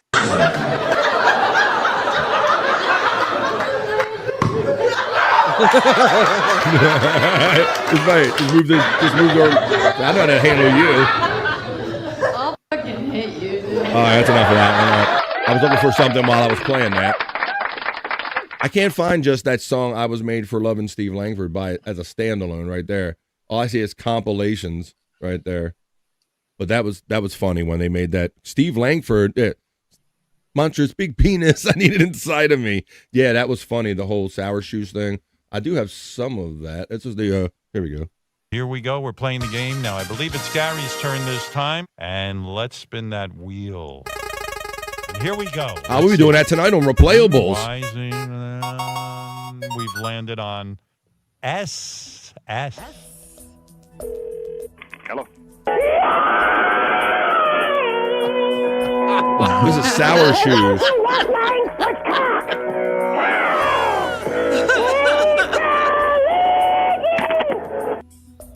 Gary S. is for. I can give you two S's for this. I Go give ahead. you Sour Shoes and Steve Langford. That's the answer I was looking for. Sour Shoes and Steve Langford. It's a classic phony phone call from the very brilliant Sour Shoes. If you remember, Steve Langford was a Howard 100 News reporter, and he sat at his desk every day, and Sour Shoes would relentlessly call him at his desk and just drive him absolutely insane. I want you to be put in jail for phone calls over. But you know he was doing a phony phone call. I want you to go to jail for this. Call like that, just hang up. Hello.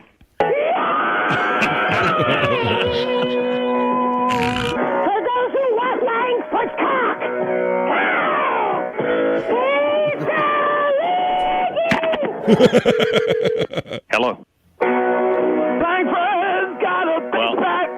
Sour Shoes again. Well, who wouldn't be annoyed by Sour Shoes? I mean, I know, that's pretty annoying.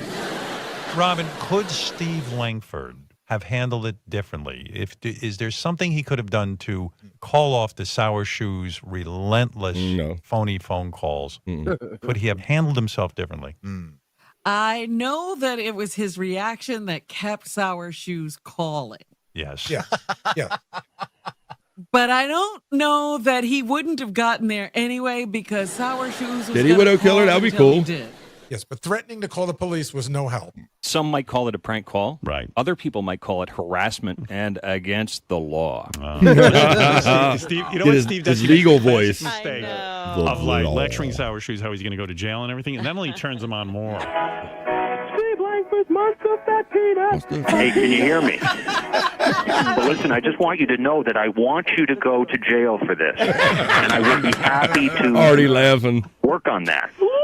Because you're insistent on committing this crime over and over and over again. I want you to go to jail. I mean, how many people do you know are serving hard jail time for phony calls? There you go. Oh, my God. And once again, Scott, I'm always reminded that stuff would just happen on the daily on the Howard Stern show. Yeah. On the daily. Fun stuff here. 9 minutes to the top of the hour. There's fun stuff going over this like that. Play that in between. Let's see what we can finish off with on the vibe. What do I have? Why don't we do? What are we gonna do? Why don't we watch some of these? I think I got some big fails video I can watch. We can watch some videos, and then we're gonna give you some plugs because I'm gonna be hanging out with you later on tonight. So let's see. I got some of these just cool video compilations of the human beings messing up. Some big fails videos I want to show you right here. Was it? Get my time stamp right. It's 6:13. And let's continue on. Let's watch some big failed videos. Let's watch some people fucking up on video here to round out this episode of BF Live The Vibe. Check this out.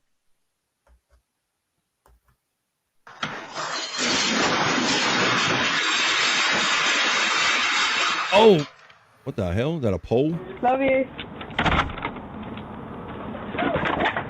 Oh my God. Damn. A little rough, Uh-oh. Cue ball in the head. Who's going to get it? Yep. Oh, yeah, there you go. You couldn't do. Oh, dang. Oh, go on, big girl. Oh, that hurts. Yeah. That hurts. These hammocks always go bad. Oh, with a beverage, hot coffee. No, not with the hot beverage. I'm going to sit back and relax. Raccoon. Scott can get his dogs to catch this.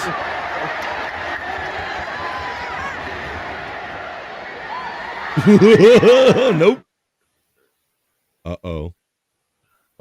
Elevators are normal. Close quarters. I don't know what that. Oh, the door. It's fucking going on behind him. He has no idea what's going on behind him.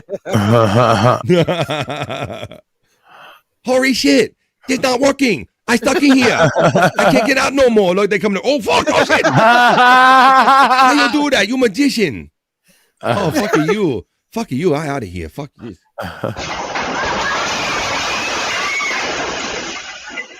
God dang, there's somebody in the tree. Yeah, well. Oh, yeah, look.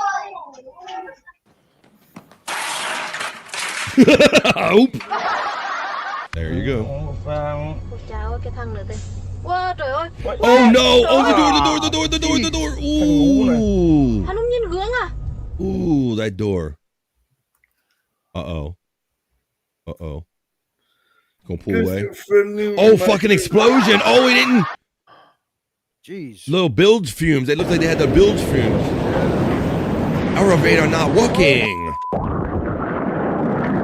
He gone. Oh, shit. Hey, take the rod. Yeah. You may want to try to. God. I was lucky. What? Oh, and batteries. That's a battery warehouse, and she laid something across some terminals or something. Yep. Whoa. Oh, she's going to do karate. The ceiling. Oh, I'm surprised we don't see more. The whole ceiling fell. Oh, these are rough. Oh, shit. She's being walked by the dogs. I have cash up. I have PayPal pinned to the top of my chat. Yeah. But she loves you. She's saying that there's 1%, 0.1% chance that you could have a different daddy. Okay. Oh, damn. Oh, yeah. Watch a couple more. The hell is that? Yeah, it's peeled open. It's a fucking napkin. You're trying to eat it, Scott. David Ball has passed away. 150 helmet. Scream. All right, let Andrew give you his unasked for sports/celebrity death report, and then we're going to do our plugs and let you know where you can find us later on tonight. Hey, Andrew, who is David Ball? What are you trying to tell us? It's on Billboard Instagram. David Ball has passed away. Who the hell is he, Andrew? Co-founder of. Let me read this. Hey guys, what's your favorite TV show? Soft Cell in the Sonic Genesis behind the hits Tainted Love. All right. Well, thank you, Andrew. If it's something we'll follow up on tomorrow on the. Whoop, we lost somebody. We lost Bobby Nick. He gave us the Irish goodbye at 2:57. Unless I hit something by accident, Bob. I got some boxes flying around. I think Bobby Nick gave us the Irish goodbye. I was going to let you do some Thursday night plugs, buddy. Come back. I did the celebrity death report for you. All right, thank you, buddy. All right, well, look at that zit. Holy fuck, says Terry Name. That's it. Oh my God.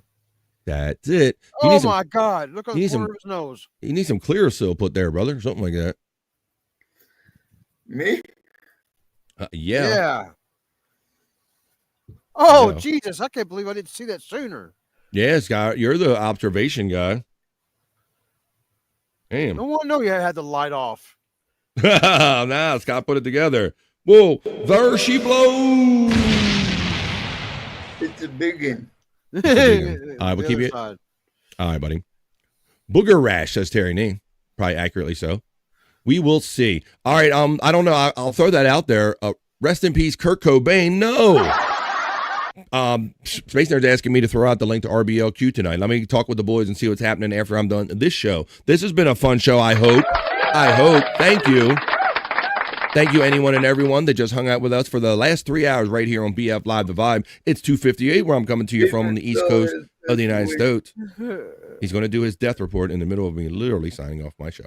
Okay. Well, Bobby Nick stepped out a little bit. I don't know why he would do such a thing. Maybe he's got little issues or something, or maybe he's hungry. He's probably got something personal going on. He couldn't stick around. But I always appreciate Bobby Nick coming by, and I will show my appreciation by plugging him and letting you know that you can see Bobby Nick, and Scott will do some of his plugs too when we get to that part. He'll get to the ones that he knows. But my friend Bobby Nick is always busy, always working, always doing shows. He was on with Jake before me. He was on with me. He'll definitely be doing something in the afternoon, and probably he'll be doing something tonight at 7 p.m. East because it's No Filter with Andrew night.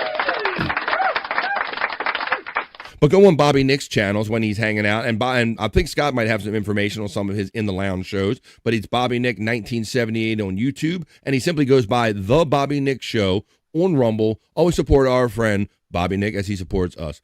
I'm going to bring Andrew in now. Andrew, are you ready to do your plugs, sir? Yes. All right. Let's take it over to Andrew the Giant now. I remind him that it is Thursday night. Andrew, it is Thursday, buddy. Tell where the people where they can find you later on. No Filter Andrew and friends. On YouTube, 7 Eastern. Tonight, 7 o'clock Eastern time tonight. Andrew's Boogers checks in with a... There we go. Space Nerd says, see you soon, Spawn. Send Jake the link now. Said no one ever on this show. Andrew the Giant on Andrew the Giant 96 channel. That's where you can see him playing some video games and doing some pop-up personal lives. He has over 40,500 subscribers there. Close. Keep him close by subscribing over to Andrew the Giant 96. But Andrew the Giant will be on tonight with the next guy I'm going to turn it over to. No Filter with Andrew and friends. It's No Filter Thursday. That means that after the show, you're going to have someplace to go. Hey, Scott, any last-minute plugs or any shows that you know about that you can tell the good people about? If I can, yeah, thanks for the single screen, because I was hypnotized by that Zid ever since I've started looking at it. But, Andrew. All right. Like Andrew was saying, No Filter tonight at 7 o'clock Eastern time on YouTube. And then Bobby Nick's, he'll probably be doing a show later on, or his channel would be in Lunatic Lounge on Fridays, Mondays, and Wednesdays on Lunatic Lounge at Bobby Nick 1978. And then locale bullshit, you know, go to Angry Iguana. That promise, goddamn. At Angry Iguana 112. Jesus. Angry Iguana 112 is where a lot of the fun stuff exists in Scott's hole. His favorite LOL cows, fun people that he just watches and follows. If you want to watch and follow them, check out Scott's friend Angry Iguana 112 on the Angry Iguana 112 channel. And a lot of Scott's older stuff still exists at the Propmaster 69. Thank you all my bros for always stepping in and being here every day and making the vibe fun for the people right here. Now, as far as me, today is a 2-show day for me, folks. I'm going to take a little pause in between shows, but it won't be long before I see you again. If you join me later on tonight at 8:45 East for Replayables. That's the show we do on the 100 Proof Podcasting channel. We're going to watch some fun, crazy videos. Many that are submitted by Space Nerd and many of you. We're going to spin a wheel, and we have to do whatever the wheel dictates as far as drinking and smoking. We drink, smoke, laugh, and joke, and we have a good time doing it. Join us tonight at 8:45. So you got your schedule? Stay on the YouTube. See if Bobby Nick's doing an afternoon chill with our great friend Wendy Pack. And then at 7 o'clock East, you hang out with the No Filter with Andrew and Scott and Bobby Nick and Stormy producing in the background. And then after you watch that for like an hour and 45 minutes, join me on 100 Proof Podcasting for Replayables. And we're going to hang out even more. Thank you, Bobby Nick, who's no longer here today. We got your plugs in. Thank you, Andrew the Giant, Scott Fitzpatrick, and everybody. I hope that we made your Thursday a little bit better than it would have been otherwise. Peace and love. Enjoy the rest of your day, whatever you do and get into. And folks, we don't say bye around here because we know we're going to see you later. We're going to see you soon. We'll see you the next time we see you right here on BF Live, The Vibe. Have a great rest of your day, y'all. Peace and love. Today. We're out of here. I am going to wash myself with holy water to get rid of all the stupidity I saw today.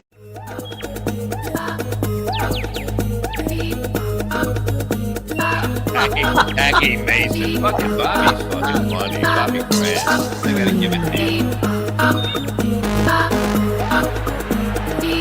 Line of the day, Bobby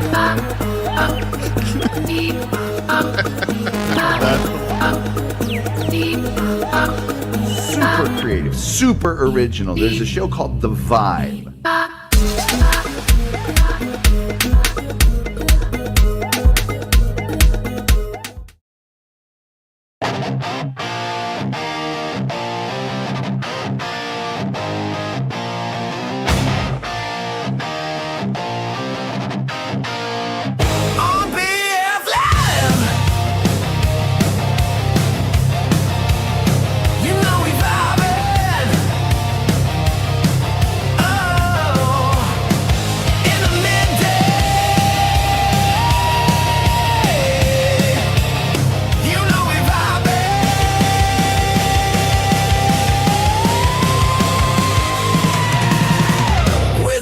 Chat family.